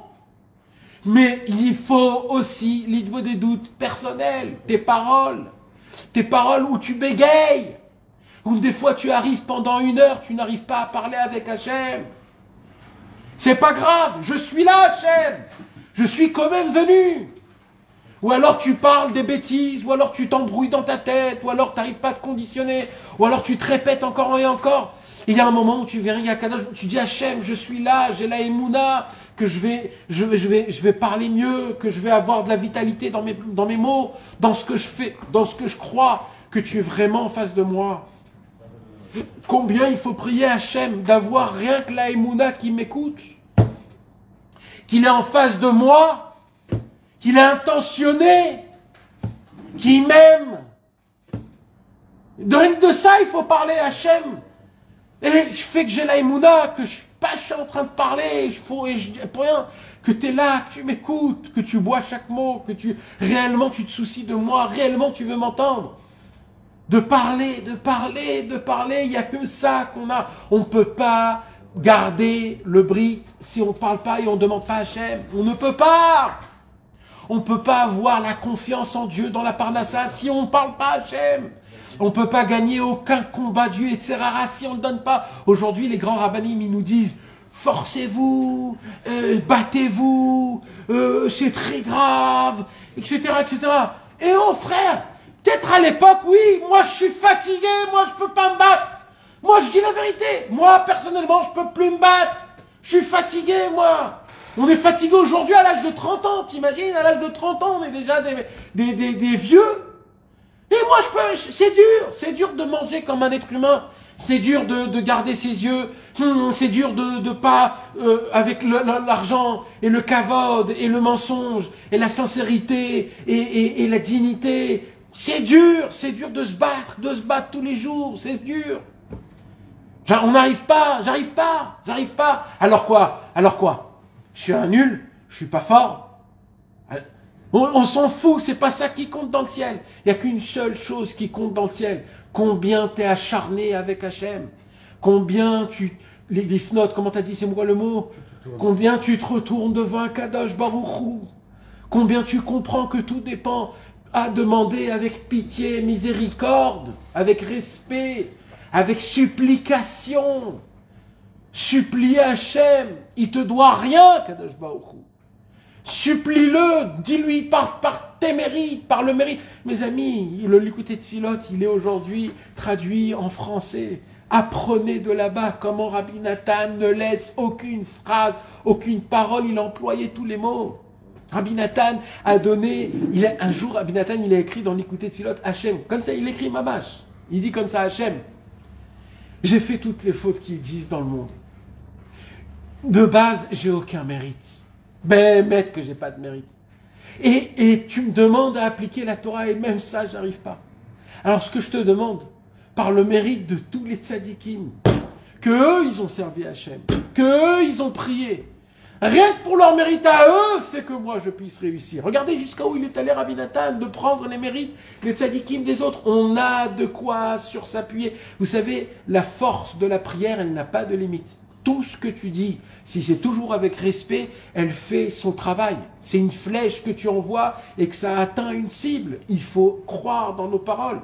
Mais le problème, c'est qu'on a besoin de savoir comment parler, de se renforcer, de comment débattre avec Akadosh Baruch Hu. Là, Rabbi Nachman nous dit, allez regarder qu'est-ce qu'il y a écrit dans le Tikkun Chatzot. Regardez les mots. Il dit, Rabbi Nathan, je vais vous dévoiler un secret, il dit Rabbeinu. Vous savez, le Tikkun Chatzot, en vérité, c'est quoi, Yoram? C'est quoi le Tikkun Chatzot, en vérité? Le Tikkun Chatzot, c'était l'Hitbodedut de David Ameler. Les psaumes qu'on lit, c'était les psaumes où là, David Ameler, il est sorti et il a dit Hachem, Hachem, Ke'ayal ta'arog ala fikemaim. Je suis comme une gazelle qui saute de l'eau à l'eau, mais qui crie, qui est là et qui surgit. Comme ça, il faut être un artiste dans sa tête. Comment parler avec Akadosh Baruch Hu. Donc c'est très important, il dit Rabbi Nachman, allez apprendre de la façon de comment, ce qui a écrit dans Tikkun Chatzot, comment parler. Il dit Rabbi Nathan comme ça. Comme l'Hitbodedut, c'est Ruach HaKodesh. Donc sachez que tous les problèmes que vous avez dans votre vie, ils sont aussi inscrits dans le Tikkun Chatzot. Mais le Tikkun Chatzot encore, dans tous les Teilim, mais dans le Tikkun Chatzot, il y a un niveau plus élevé. C'est quoi? C'est que là-bas, c'est écrit tous les problèmes spirituels qu'on a. Donc il dit Rabbi Nachman, regardez et essayez de faire la comparaison. Quand David Ameler, il parle de ses problèmes, en vérité, il parle des problèmes spirituels. Donc dis-toi aussi que ça te parle à toi. Quand il dit comme ça, Ad An, c'est quoi Ad An? Jusqu'à quand? Jusqu'à quand? Jusqu'à quand? Ben Amatera, Veramaz. Et là, je reviens à la conversation de Rabbeinu Akadosh. Qu'est-ce qu'il dit Rabbeinu Akadosh? Veramaz alay. Rabbi Nachman, jamais il disait les phrases de manière directe. Jamais. Jamais Rabbeinu nous a dit fais comme ça, va faire comme ça, c'est comme ça qu'il faut faire. Jamais. Jamais. Tout ce que Rabbeinu nous a ordonné, c'était des allusions. Des allusions. Peut-être tu fais comme ça, ou alors il parlait comment? Il parlait, regarde ce que lui il a fait. Oui, il faisait des allusions. Rabbi Israël, pareil. Comment Rabbi Israël, il nous a tous éduqués en nous racontant des histoires sur son maître Rabbi Israël Cordonneur. Parce que un des fondamentaux de Chassidut Breslev, c'est de ne pas prendre le libre arbitre. C'est toi, tu dois faire ton travail de recherche et en fonction de ta vie, d'essayer d'apprendre la chose. Donc, un jour, Rabbeinu a voulu apprendre à Rabbi Nathan de quelle manière on doit parler avec Hachem. Surtout Rabbi Nathan, parce que Rabbi Nathan, lui, va écrire bientôt le Likutei Tfilot. C'était avant qu'il ait écrit le Likutei Tfilot. Donc pour lui, il a encore plus besoin de ces paroles-là, mais nous aussi. Alors il dit Rabbi Nathan, Rabbeinu, il m'a appelé et il m'a fait des allusions. Veramazalai, il m'a fait des allusions. Kama ani tsarir litzok, combien je dois crier. Mes amis, il faut crier. On a de l'amertume dans notre cœur, dans nos intestins. Tout ce que tu crois que tu penses, le rame, tout ce que tu sens. Des fois, tu as une amertume. Quand tu peux pas... Moi, je crois qu'il faut crier Pachout. Vraiment, à tout, avec ta voix, avec tes tripes. Tu t'imagines quand, par exemple... Ça dépend aussi peut-être de chacun. Oui, Nahon, des fois, un mec qui veut crier dans ce... Parfois, tu es tout seul, tu dis, mais attends, il me comprend aussi intérieurement, j'ai pas besoin de... Non, ça, c'est totalement faux. Pas besoin de parler pour non. le dire, c'est-à-dire, je sais que ça, c'est totalement faux, il dit Rabbi Nathan. Akadosh Baruch Hu, il n'a pas besoin que tu lui racontes des choses qu'il ne sait pas. Akadosh Baruch Hu, il sait tout. Donc, c'est pas toi qui vas lui apprendre c'est quoi tes problèmes. Tes problèmes, c'est lui qui te les a emmenés. Donc, tu n'as pas besoin de lui dire. Tu comprends ce que je veux dire? Oui, donc maintenant, pourquoi toi tu dois parler? Il dit Rabbi Nachman. Deux raisons. Mais parler, tu peux parler intérieurement? Non. Parler avec ta bouche. Que avec ta bouche. Tu dois t'exprimer. Il se passe quelque chose quand tu t'exprimes. Quand tu t'exprimes, tu arrives à découvrir des choses que tu ne pouvais pas les découvrir si tu ne t'exprimes pas à travers ta bouche. Et des fois, tu as un problème. Mais en vérité, tu ne connais pas ce problème que tu as. Et tu as un autre problème qui est minuscule, et toi, dans ta tête, tu crois que c'est ce problème minuscule, que c'est ça ton vrai problème. Donc tu vas parler avec Hachem à ce petit problème minuscule. Et Hachem me dit, mais blid, c'est pas ce problème-là que tu dois m'en parler, c'est l'autre problème. Et toi, dans ta tête, tu fais pas attention que c'est ça. Donc toi, alors Akadosh Baruch Hu, il regarde et il voit à travers toi ce que tu demandes, où tu te situes, comment tu dis c'est quoi tes vrais problèmes. Si par exemple tu vas demander ici à droite, à gauche, vas-y, Hachem t'écoute, qu'est-ce qu'il va dire monsieur? 3, 4 trucs. Il va dire Parnassa, Briout, il va dire Simcha. Voilà, donc il a dit 2, 3 petits trucs qu'il fallait. Ok, sympathique. Mais en vérité, c'est pas ça mes vrais problèmes. C'est quoi tes vrais problèmes? C'est que tu sais pas regarder les bonnes choses qu'Hachem te fait, tu sais pas quoi dire merci, tu sais pas comment... Tu sais pas plein de choses, il y a plein de choses que tu fais pas, mais pour toi c'est pas important. De mal parler à ta femme, de mal parler à tes enfants ou à tes amis, de pas garder la gdoucha, de parler dans une synagogue, etc. Pour toi, c'est rien, mais c'est ça les vrais problèmes. D'être triste, c'est ça un vrai problème. C'est ça la plus grande faute au monde, d'être triste. Maintenant, nous, on ne dit pas pardon Hachem, j'étais triste aujourd'hui. Tu connais quelqu'un qui a dit pardon Hachem, j'étais triste aujourd'hui? La majorité des gens, c'est ouais, Hachem, j'étais triste aujourd'hui, je sais pas pourquoi. Demande pardon, c'est la plus grande faute. Pourquoi je n'étais pas Bessimcha? Pardon Hachem, je vais essayer d'être Bessimcha. Donc, le fait que tu t'exprimes à travers ta bouche, ça crée que tu arrives à connaître où sont les vrais problèmes. Et aussi les solutions. Quand tu exprimes le problème, en exprimant le problème, tu as la solution dans ta tête. Et ça, c'est grâce à l'idwa des doutes. C'est grâce à ce qu'on fait. C'est pour ça que c'est très important de parler avec sa bouche. Et deuxième point qu'il dit Rabbi Nachman dans la Torah 34 qui est très important, il dit Rabbi Nachman, plus tu parles, plus tu crées le récipient pour recevoir ta demande. Parce que des fois, Hachem, il te donne, mais tu n'as pas le récipient pour le recevoir, donc ça tombe. C'est quoi qui crée le récipient? C'est ta bouche. Comme c'est écrit, Arev Pira, Ve'amaleu. C'est-à-dire, plus tu élargis ta bouche, plus tu dis plein de mots, plus je vais la remplir.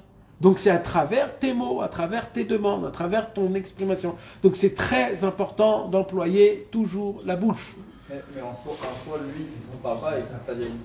Je veux dire, c'est-à-dire... Oui, mais ça c'est un manque d'émouna. Mais c'est un manque d'émouna. Ça fait rien. Ça fait rien. Ça c'est au début que c'est dur. Mais après tu verras comment c'est rien du tout, c'est plus un problème. C'est des bêtises. Il faut s'habituer à parler à Hachem. Et c'est comme ça. Alors, il dit Rabbi Nathan, Rabbeinu, il m'a fait une allusion. Et c'est quoi cette allusion-là? Mes amis, un jour quelqu'un, il m'a demandé à Ouman, il m'a dit, mais dis-moi, pourquoi les Breslev, ils crient? Pourquoi ils crient? Mais quoi? Mais on ne crie pas, Hachem.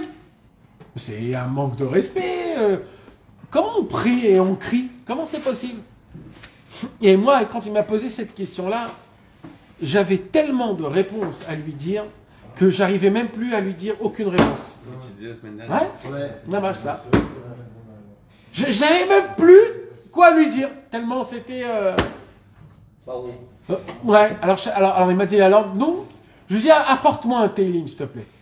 Il m'a apporté un Teilim, je lui ai dit, ouvre-moi là où tu veux, 5 pages avant ou 5 pages après, il y a la réponse.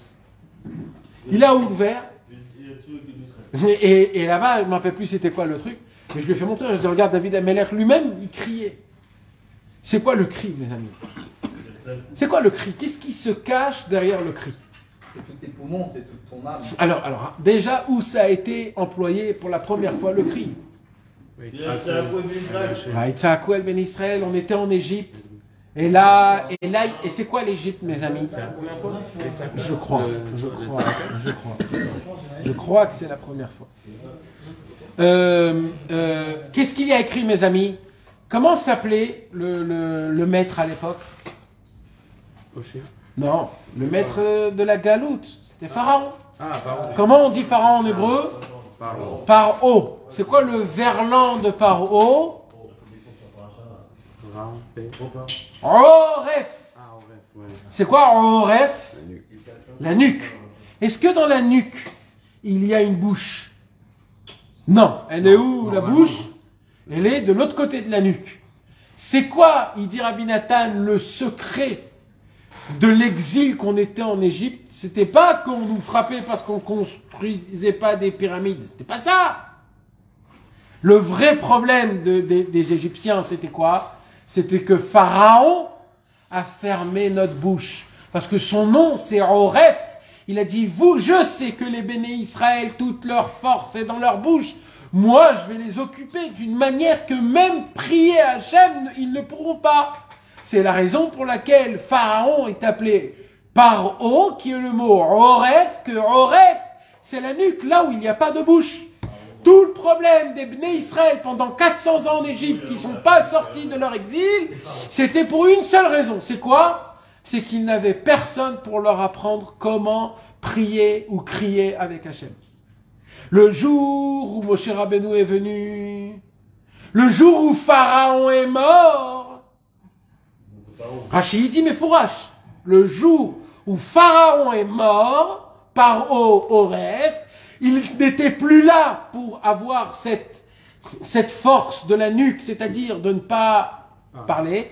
Là, il y a écrit que les Bnei Israël, ils se sont arrêtés de travailler, et pour la première fois de leur exil, Vaïtzakou el Adonai batzar lahem. Tous les Bnei Israël ont commencé à crier, à hurler. Et tout de suite après, Moshe Rabbeinu, il est là. Grâce à qui? Grâce à Moshe, mais grâce au cri. Le cri. C'est quoi le cri, mes amis? Le cri, il y a une parole. C'est quoi une parole? Une parole, c'est j'arrive à gérer mon émotion, ma respiration, la chaleur de mon cœur, et avec la chaleur de mon cœur et mes poumons et mes cordes vocales, j'arrive à jouer avec ma bouche à travers le palais, la langue, les dents, les lèvres et la gorge, à mentionner des lettres. Aleph, Bet, Gimel. Et ces mots, avec ces lettres, j'arrive à faire rentrer une quantité d'émotions à travers des lettres, pour que le prochain puisse comprendre c'est quoi les émotions que j'ai. Comment? Quand je prends un ami et je lui dis, tu sais, je suis très joyeux. Dans ces mots-là, je fais montrer une sensation que j'ai, c'est que moi que je peux la ressentir. Mais comment je peux faire profiter quelqu'un d'autre en racontant cette sensation, en l'habillant dans des mots et dans des lettres? Maintenant, Hachem nous a donné cette capacité de pouvoir demander des choses que j'ai pas. Tu aurais peut-être quelque chose dans des mots, et grâce à ça, j'arrive à recevoir ce que j'ai besoin. Et ainsi de suite, créer des mondes, créer des pays, etc. Mais il y a des fois où le cœur, il est en amertume très grande. Il y a des fois où mon cerveau, il fume. Il y a des fois où je suis très mal et je souffre et personne ne peut comprendre là où je suis. Et des fois, je sens que même m'exprimer, je n'arrive pas. Des fois, je sens que même si quelqu'un me dit « prie », je n'arrive pas à prier. Alors, je fais quoi dans cette situation? Et là, il vient, Moshe Rabbeinu, et il dit au peuple juif, « Je sais que vous êtes dans une situation pareille. Alors, dans une situation pareille, on ne fait qu'une seule chose. Au cri au plus profond du cœur. Mima makim karati Adonai. Des plus grandes profondeurs, je t'appelle, Akadosh Baruch Hu. Mes amis, le cri, il est important. C'est pour ça que Rabbeinu, il nous dit d'aller dans des forêts. Allez dans des forêts, allez à la mer. Ou alors criez, prenez un coussin chez vous à la maison, et mettez-le dans votre tête et criez de toute votre force. Criez, faites sortir cette amertume. Maintenant, ne criez pas en mode j'éclate ou énervé. En mode aie pitié de moi. Ah, aie pitié de moi. J'ai mal. J'ai mal, Hachem, j'ai mal. Aie pitié de moi. Il faut crier, mes amis. Il faut savoir, on ne peut pas sortir de ce monde-ci et des problèmes si on ne crie pas Hachem. On est obligé de crier Hachem. On est obligé de crier à Hachem, pas Chas Shalom encore une fois, pas Chas Shalom en lui disant pourquoi et comment, en râlant, Chas Shalom, mais en demandant pitié, miséricorde, supplie, je te supplie Hachem, Itbarach. Vetafas, les dogmas, comment Rabbi Nachman a voulu nous faire montrer un exemple de comment il faut crier, Il a dit Rabbi Nachman, un jour j'ai été en voyage en Eretz Israël. Et un jour, Rabbeinu, il se retrouve dans le retour de Eretz Israël, dans un endroit où il commençait une épidémie. Le choléra, à l'époque, il y avait le choléra. Et ils ont dit que l'épidémie commence à se propager dans l'histoire. Et toute la ville est partie. Et Rabbeinu, il voit que toute la ville est partie. Lui aussi, il s'est sauvé. Maintenant, lui, il n'est pas dans cette ville-là, il est en voyage. Et il ne savait pas où il est allé. Et il était dans la ville de Akko. Et quand il était à la ville de Akko, il a grimpé une muraille, la muraille de Akko jusqu'à aujourd'hui encore. Et il croyait que s'il va enjamber la muraille, il va arriver de l'autre côté, il pourra sortir. Mais le problème, c'est que quand il a enjambé la muraille et il s'est retrouvé de l'autre côté, il voit que ce qu'il y a de l'autre côté, c'est la mer. Mais là, il ne peut plus revenir. Et là, il dit Rabbeinu, là, je peux vous dire que quand on crie fort. Parce que là, il n'y a rien à faire. Un jour, Rabbeinu, il avait l'habitude de faire Ilbo des doutes où? Bien sûr, dans les forêts. Mais des fois, il adorait prendre une petite barque. Il allait se cacher derrière des roseaux. Et là-bas, il faisait... Un jour, il a pris une barque.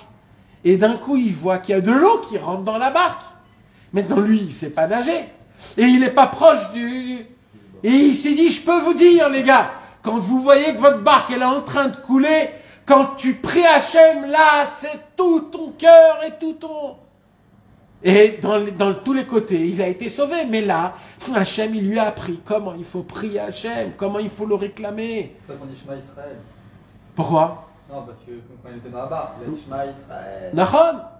Mais vraiment, ça veut dire de toutes tes tripes, ça veut dire... Vous savez, mes amis, c'est très dur à expliquer ce que je suis en train de vous dire. Un jour, Rabbi Israël parlait beaucoup du l'écouter de Philote, qu'il faut énormément faire beaucoup de l'écouter de Philote. Parce que le l'écouter de Philote, c'est le Charnoun, c'est la 50e porte, il n'y a pas plus haut que ça. Un jour, un des Chaverim est venu chez Rabbi Israël, et il a raconté à Rabbi Israël, Baruch Hashem, Rabbi Israël, j'ai pris sur moi de faire beaucoup de l'écouter de Philote, etc. Mais il m'arrive des choses, ça continue à m'arriver des choses, j'ai des problèmes, j'arrive pas à me renforcer, j'arrive pas... Comment ça se fait? Je lis beaucoup de l'écouter de Philote, comment ça se fait? Rabbi Israël, il a regardé dans les yeux comme ça, il lui a dit, il faut dire, mais il faut dire avec Emouna. Ça suffit pas juste de lire. Quand tu dis chaque mot, il faut avoir la foi dans chaque mot. Chaque mot. Mes amis, est-ce que vous comprenez ce que je suis en train de vous dire? La foi, qu'est-ce que c'est la foi? De croire dans ce que tu fais. L'avoir la Emouna, que chaque mot, elle peut te sortir de ton guéhinum personnel. Chaque mot de ton Gehinom personnel, on est dans un Gehinom, chaque mot, il dit Rabbi Israël, c'est une flèche contre le Yetzer Hara, tu tues le Yetzer Hara. Si tu aurais vu combien de fois tu le mets par terre, ton Yetzer Hara, si tu aurais vu comment des fois tu le tues complètement, c'est un nouveau Yetzer Hara qu'on te donne. Vous savez, cet après-midi, je suis passé dans le chemin ici, pour arriver ici à Beth Shemesh, et en passant, je suis passé devant... Beth Shemesh, de Beth Shemesh, hein, pour aller à Natania, de Bétar, etc., Kitsu. Je passais dans un endroit, et là-bas, on passe dans un endroit où, d'un coup, j'ai vu, une rue avec plein de meubles, d'un coup. Et les gens qui habitent, donc je me rappelle, ça fait 10 ans que je passe là-bas, je me rappelle que c'était une rue, il n'y avait rien, il n'y avait que du sable, en plus c'est là-bas où je prenais la Tahana. Des meubles ou des immeubles? Des immeubles, mais c'était une Tahana, je me rappelle toujours, il y avait du sable, tu sais, le sable des constructions, je me rappelle, je ne pouvais pas m'asseoir, il y avait toujours... Et ce matin, je passais dans la même rue qui était complètement sablée, je vois une ville, des macolettes, des trucs. Maintenant quoi? Il s'est passé quoi? J'ai pas fait attention en un an. Les gens, ils habitent déjà une ville, hein, je te dis une ville, pas un binyan, pas une dizaine comme ça. Les gens, je dis mais comment? Et là, j'ai eu un flash dans ma tête. Je me suis dit, c'est comme ça les prières. Les prières, tu vois pas. Mais c'est tous les jours une pierre. Tac, c'est une pierre, une pierre. Si, mais tu vois pas. Un jour, tu sors, tu vois une ville. C'est quoi cette ville? C'est toi, frère. Chaque prière, chaque volonté, chaque larme, chaque soupir, chaque lèvement de bras, chaque lèvement de yeux, chaque cœur qui s'ouvre, chaque tikkun haklali, chaque mot, chaque espoir, chaque ashrecha, chaque danse et chaque frappement des mains qu'on frappe. C'est encore et encore une construction qu'on construit et encore. Et le plus beau dans tout ça, c'est que c'est pas moi qui le construis. Rabbeinu, il a dit, Noulia vanim vesid, donnez-moi des pierres et du ciment, et moi je vais vous construire des châteaux et des palais. C'est quoi Avanim vesid, c'est quoi les pierres et le ciment, c'est quoi? C'est l'écouter de Philot, Teilim, Trinot, Ubakashot, Veit Bodedut. C'est toutes les supplications, toutes les prières. Vous savez, moi, quand j'étais jeune, j'avais lu la vie du Harizal. Et moi, ça m'a allumé. Ah, je me suis dit, ça y est, je deviens le Harizal. Je vais tout faire comme lui. J'arrête l'école, j'arrête la yeshiva, j'arrête tout. Je vais m'enfermer dans une grotte et je vais prendre mes livres et je vais faire la Avodat Hashem. Je vais être contre tout le monde, je m'en fous du monde, mes parents, mes trucs, rien. Je vais faire mon Avodat Hashem, je vais aller chez Rabbi Shimon, etc. Et la première chose que j'ai cherché, c'est qu'est-ce qu'il a fait le Harizal pour devenir le Harizal? Alors j'ai cherché dans tous les... Après j'ai cherché le Baal Shem Tov. Qu'est-ce qu'il a fait pour devenir le Baal Shem Tov? Rabbi Shimon Bar Yochai. Qu'est-ce qu'il a fait pour devenir Rabbi Shimon Bar Yochai? Rabbi Nachman de Breslev. Qu'est-ce qu'il a fait pour devenir Rabbi Nachman de Breslev? Moi je veux devenir comme eux. Comment? Par quoi ça commence? C'est où que ça commence? C'est comme Ouman chez Rabbeinu à Hanouka dernièrement. J'arrivais pas à me rapprocher du Tzioun, j'arrivais pas à parler avec Rabbeinu. Comme si Rabbeinu il m'éloignait, il me poussait. Et là je vois un jour il passe, et un autre jour il passe. Et là je me dis c'est aujourd'hui qu'on part. Je suis pas arrivé chez Rabbeinu, j'arrivais pas à parler. Et là j'ai compris quelque chose. Quoi? Que je me suis trompé toute ma vie. Toute ma vie. Mais vraiment, tu sais, d'un coup tu comprends que toute ta vie tu t'es planté, frérot, tu t'es planté. Alors je suis venu chez Rabbeinu et j'ai dit bon, je baisse ma tête, et là je te dis Rabbeinu, c'est par où que ça commence? C'était la seule phrase que j'ai dit à Rabbeinu. C'est par où que ça commence? C'est où? C'est quoi? Par quoi on commence? C'est quoi le livre en premier? Qu'est-ce qu'il faut faire? Dis, je veux savoir à la lettre. Depuis le début, je recommence depuis le début. Il faut faire quoi? C'est quoi qu'il faut faire? C'est rien que ça. Il faut arriver à ce point, à se dire, c'est où qu'on signe? C'est où? C'est quoi qu'il faut commencer à faire? Il faut arriver à cette notion de se dire, dans l'Idbo des doutes, dans l'attachement aux tzadikim, comment? C'est quoi le chemin? Alors moi je voulais savoir, les tzadikim, par où ils commencent? Et tu vois que tous les tzadikim, un après un autre, tu vois que la majorité, tous, sans exception, ils se sont isolés de ce monde, ou alors ils sont partis dans des forêts, comme le Baal Shem Tov, comme le Harizal, comme Rabbi Shimon Bar Yochai, comme Rabbeinu. Ils sont partis 10 ans, 20 ans, 30 ans. Oui, Rabbi Shimon Bar Yochai 12 ans, le Ari Akadosh 10 ans je crois. Rabbeinu Akadosh, jusqu'à l'âge de 18 ans, personne ne savait qui c'était. Le Harizal, jusqu'à l'âge de 38 ans, il se cachait. Le Baal Shem Tov, 38 ans, il se cachait. Il est mort à 38 ans, alors c'est pas le Harizal, c'est le Baal Shem Tov. Et ainsi de suite, mes amis, les Rabbi Shimon Bar Yochai, il s'est caché dans des grottes. Il sait quoi? Pourquoi ils se sont cachés? Pourquoi ils n'étaient pas dans leur... Parce qu'ils se sont isolés, ils ont fait Idbo des doutes. Idbo des doutes, c'est pas peut-être, c'est Idbo des doutes. Ils ont choisi de s'isoler. C'est quoi de s'isoler de ce monde? C'est de s'attacher à Hachem Yitbarach. C'est de lui dire avec tes propres mots et paroles, je t'en supplie Hachem, je t'en supplie, je t'en supplie, je t'en supplie, je veux te servir. Je veux enlever ma gava, je veux enlever ma puanteur, je veux être propre, je veux avoir des habits propres, spirituels, je veux un peu de Teilim, de Tfilot, de Trinot ou Bakashot, je veux la Gemara, Bavli, Yerushalmi, le Midrash, le Zohar, la Kabbalah, la Chassidut, la Shkafa, je veux tout, je veux Hachem, mais j'ai rien, j'ai rien. C'est comme un mec, un clochard qui est dehors, il est hyper sale, il n'a pas d'habit, et il dit, je veux une Ferrari, je veux un palais royal, je veux avoir ça. Je dis, mais frérot, déjà, apprends-toi juste un... Non, eh ben moi, non, dans la spiritualité, j'ai rien et je veux tout. Rabbeinu, il dit, ne soyez pas des radins, ne soyez... Demandez, c'est gratuit, Hachem, il veut juste qu'on lui demande. Suppliez-le. N'ayez pas peur de dire aucune phrase, aucun mot. Et c'est ça qu'il dit Rabbeinu.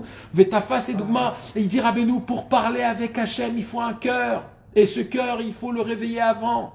Et comment on arrive à réveiller ce cœur? Quand on se lève la nuit Chatzot, ou quand on est réveillé à Chatzot, et qu'on fait Chatzot, quand on fait Chatzot, il dit Rabbeinu, tu ouvres ton cœur, tu ouvres ton cœur.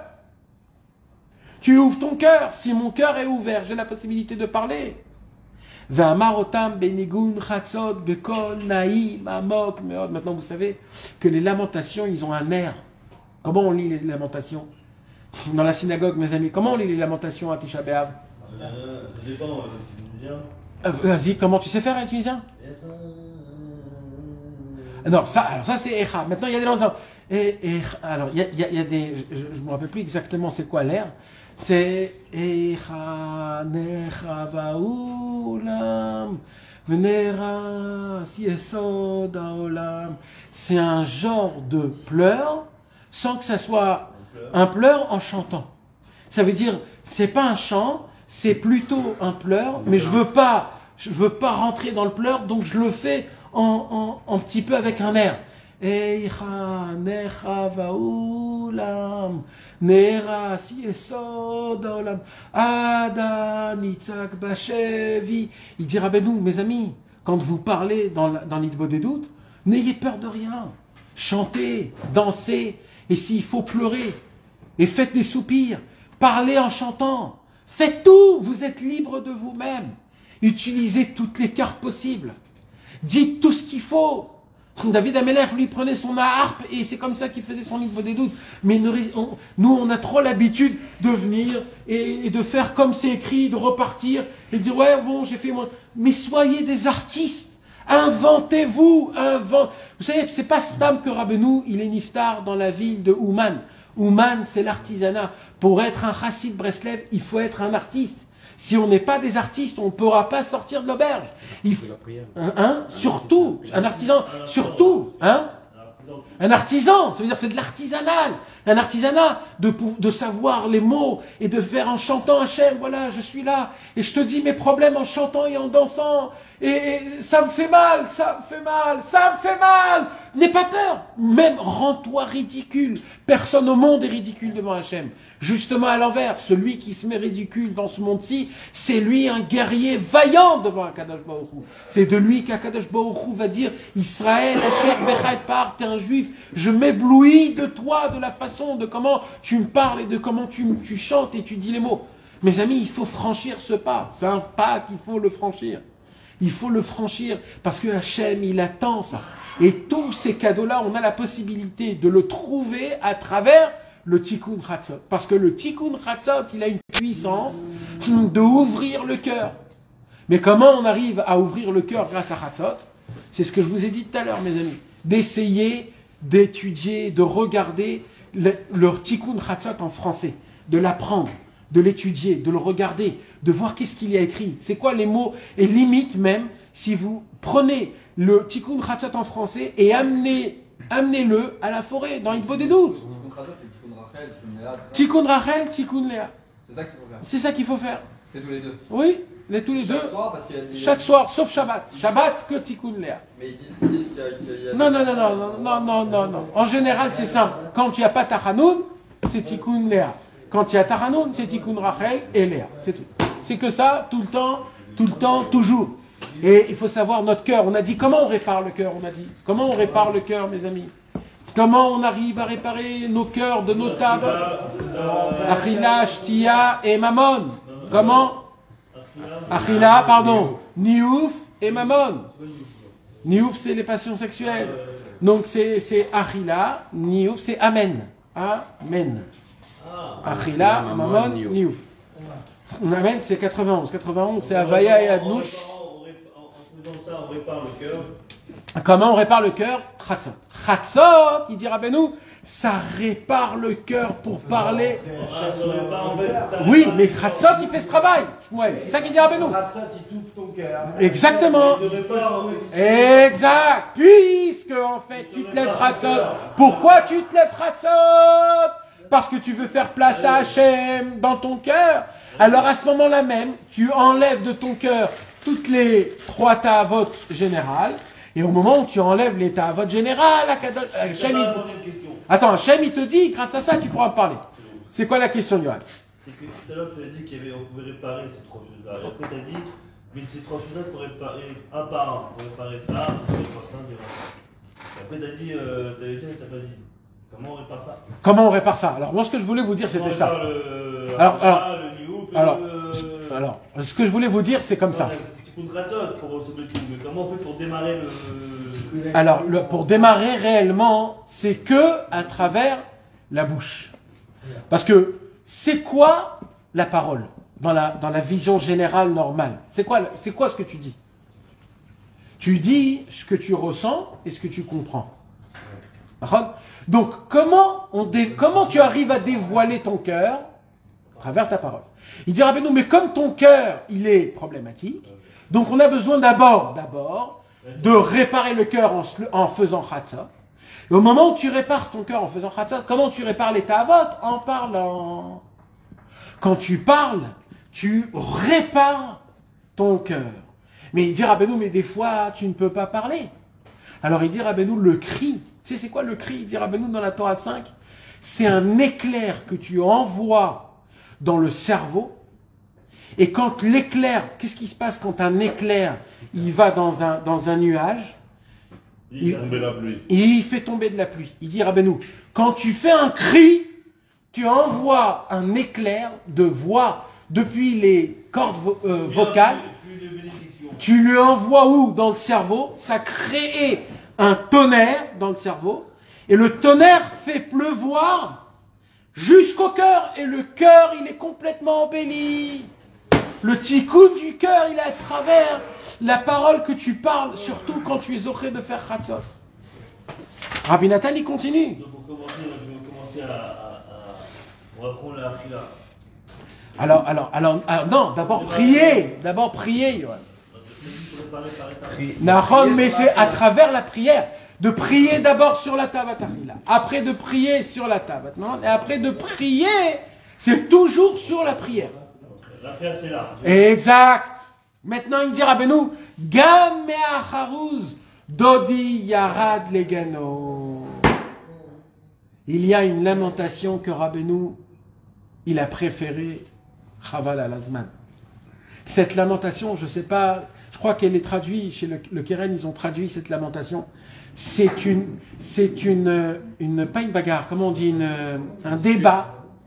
C'est un débat entre le Ham Israël et Hachem Yitbarach.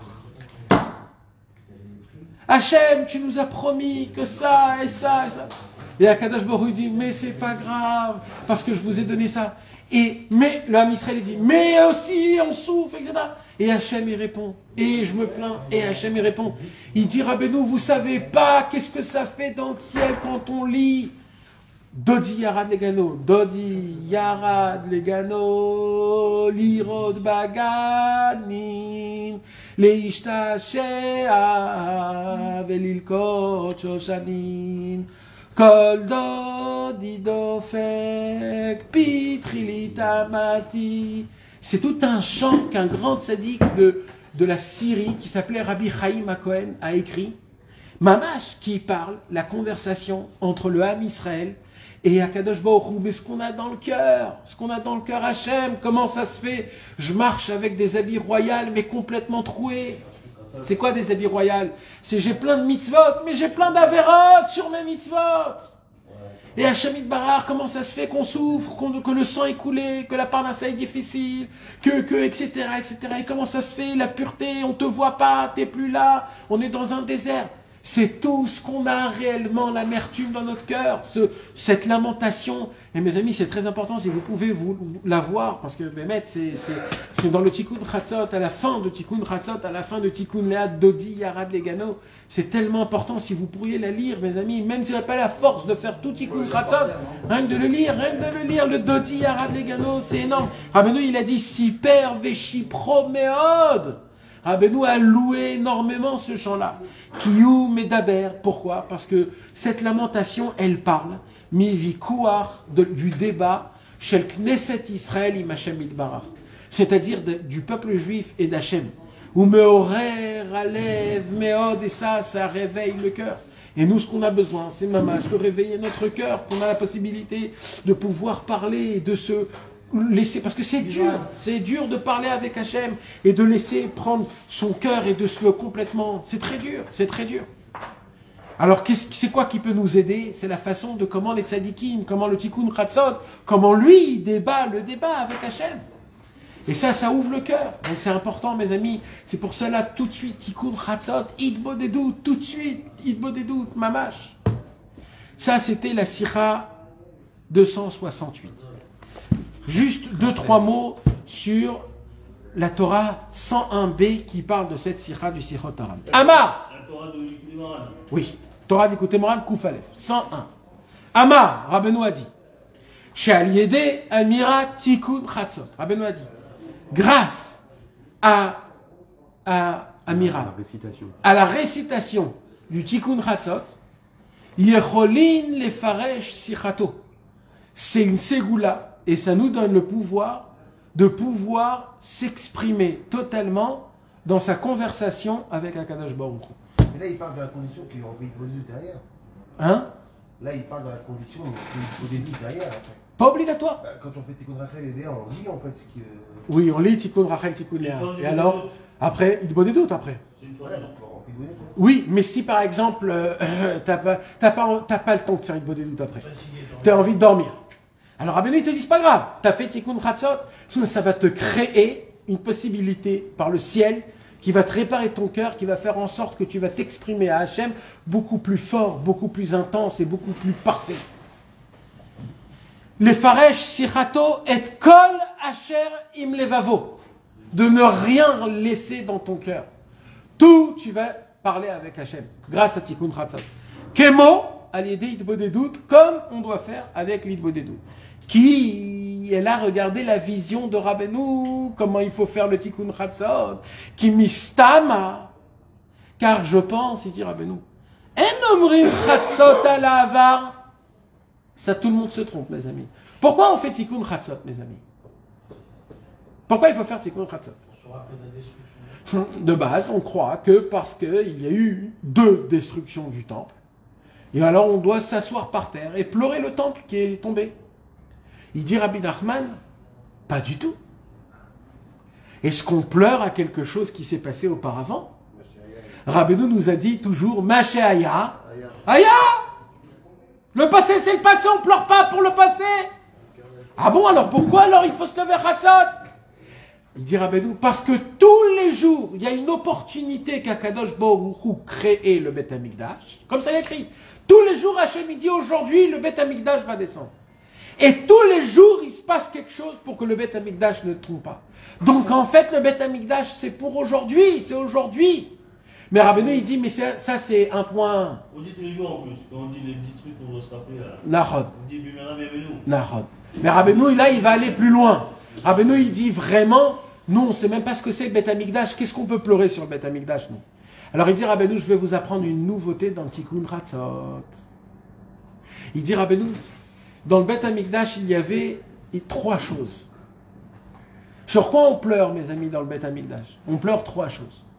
On pleure Yerushalayim, qui a été détruit. On pleure le Beth Amikdash normal. Et on pleure la Shrina Kdosha.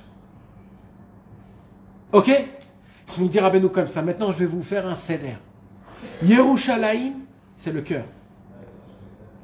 Le Beth Amikdash, c'est le cerveau. Et la Shrina, c'est la bouche. Il dit Rabbi Nachman de Breslev. Ça veut dire quoi la destruction du temple? Il dit le Yetzer Hara nous fait rentrer des connaissances dans le cerveau, des amours dans le cœur, et nous fait faire parler de ces 2 choses-là. Ça s'appelle la destruction du temple. Tous les jours qu'on fait ça, on a détruit le temple. Il dit Rabbeinu, quand on se lève à Chatzot, c'est pour pleurer sur ce temple personnel. Le cerveau que j'ai fait rentrer des mauvaises chokhmot ritzoniot, le cœur que j'ai fait rentrer des amours interdits, et la bouche que je l'utilise pas. Donc il dit Rabbeinu, tout un homme, le minimum après Chatzot, c'est ça qu'il faut dire à Hachem, c'est de mon temple à moi que je pleure. Et ça, mes amis, c'est le seul Rabbeinu Akadosh qui nous donne cette vision parmi tous les tzadikim de toutes les générations. Il a arrivé, Rabbeinu, à nous expliquer que la destruction du temple, elle est personnelle totalement. Et toute la construction du temple, c'est aussi personnel. De créer un temple dans le moire, le lèvre et la bouche. Et tout ce qu'on lit maintenant, ça, pourquoi je vous ai dit ça? Parce que maintenant que je vous ai dit ça, vous allez étudier le Tikkun Chatzot et vous allez voir à chaque fois qu'on parle de Jérusalem, du temple ou de la Shrina, sachez, Jérusalem, Yerushalayim, on a dit Yirash Lema, c'est le cœur. Le Moach, le Echa, le Kodesh HaKodashim, c'est le cerveau, la Neshama. Et la Shrina, c'est Gimatria, c'est Elohim, Adnout, Adonai, Sefatai, Tiftar, c'est la bouche, la Shrina, c'est la bouche. Comment on construit le temple quand le cœur est parfait, quand le cerveau est parfait, quand la bouche est parfaite. Vous comprenez, mes amis? La Kadosh Baruch Hu nous donne la force de faire Chatzot tous les jours et de faire Idbodedut tous les jours et d'avoir un cœur vaillant, un cerveau et une bouche et qu'on puisse être Bessimcha et briser le cœur quand il faut et de gagner toutes les guerres et de marcher avec la tête haute et de toujours s'encourager l'un et l'autre. Force et courage, les gars. Force et courage.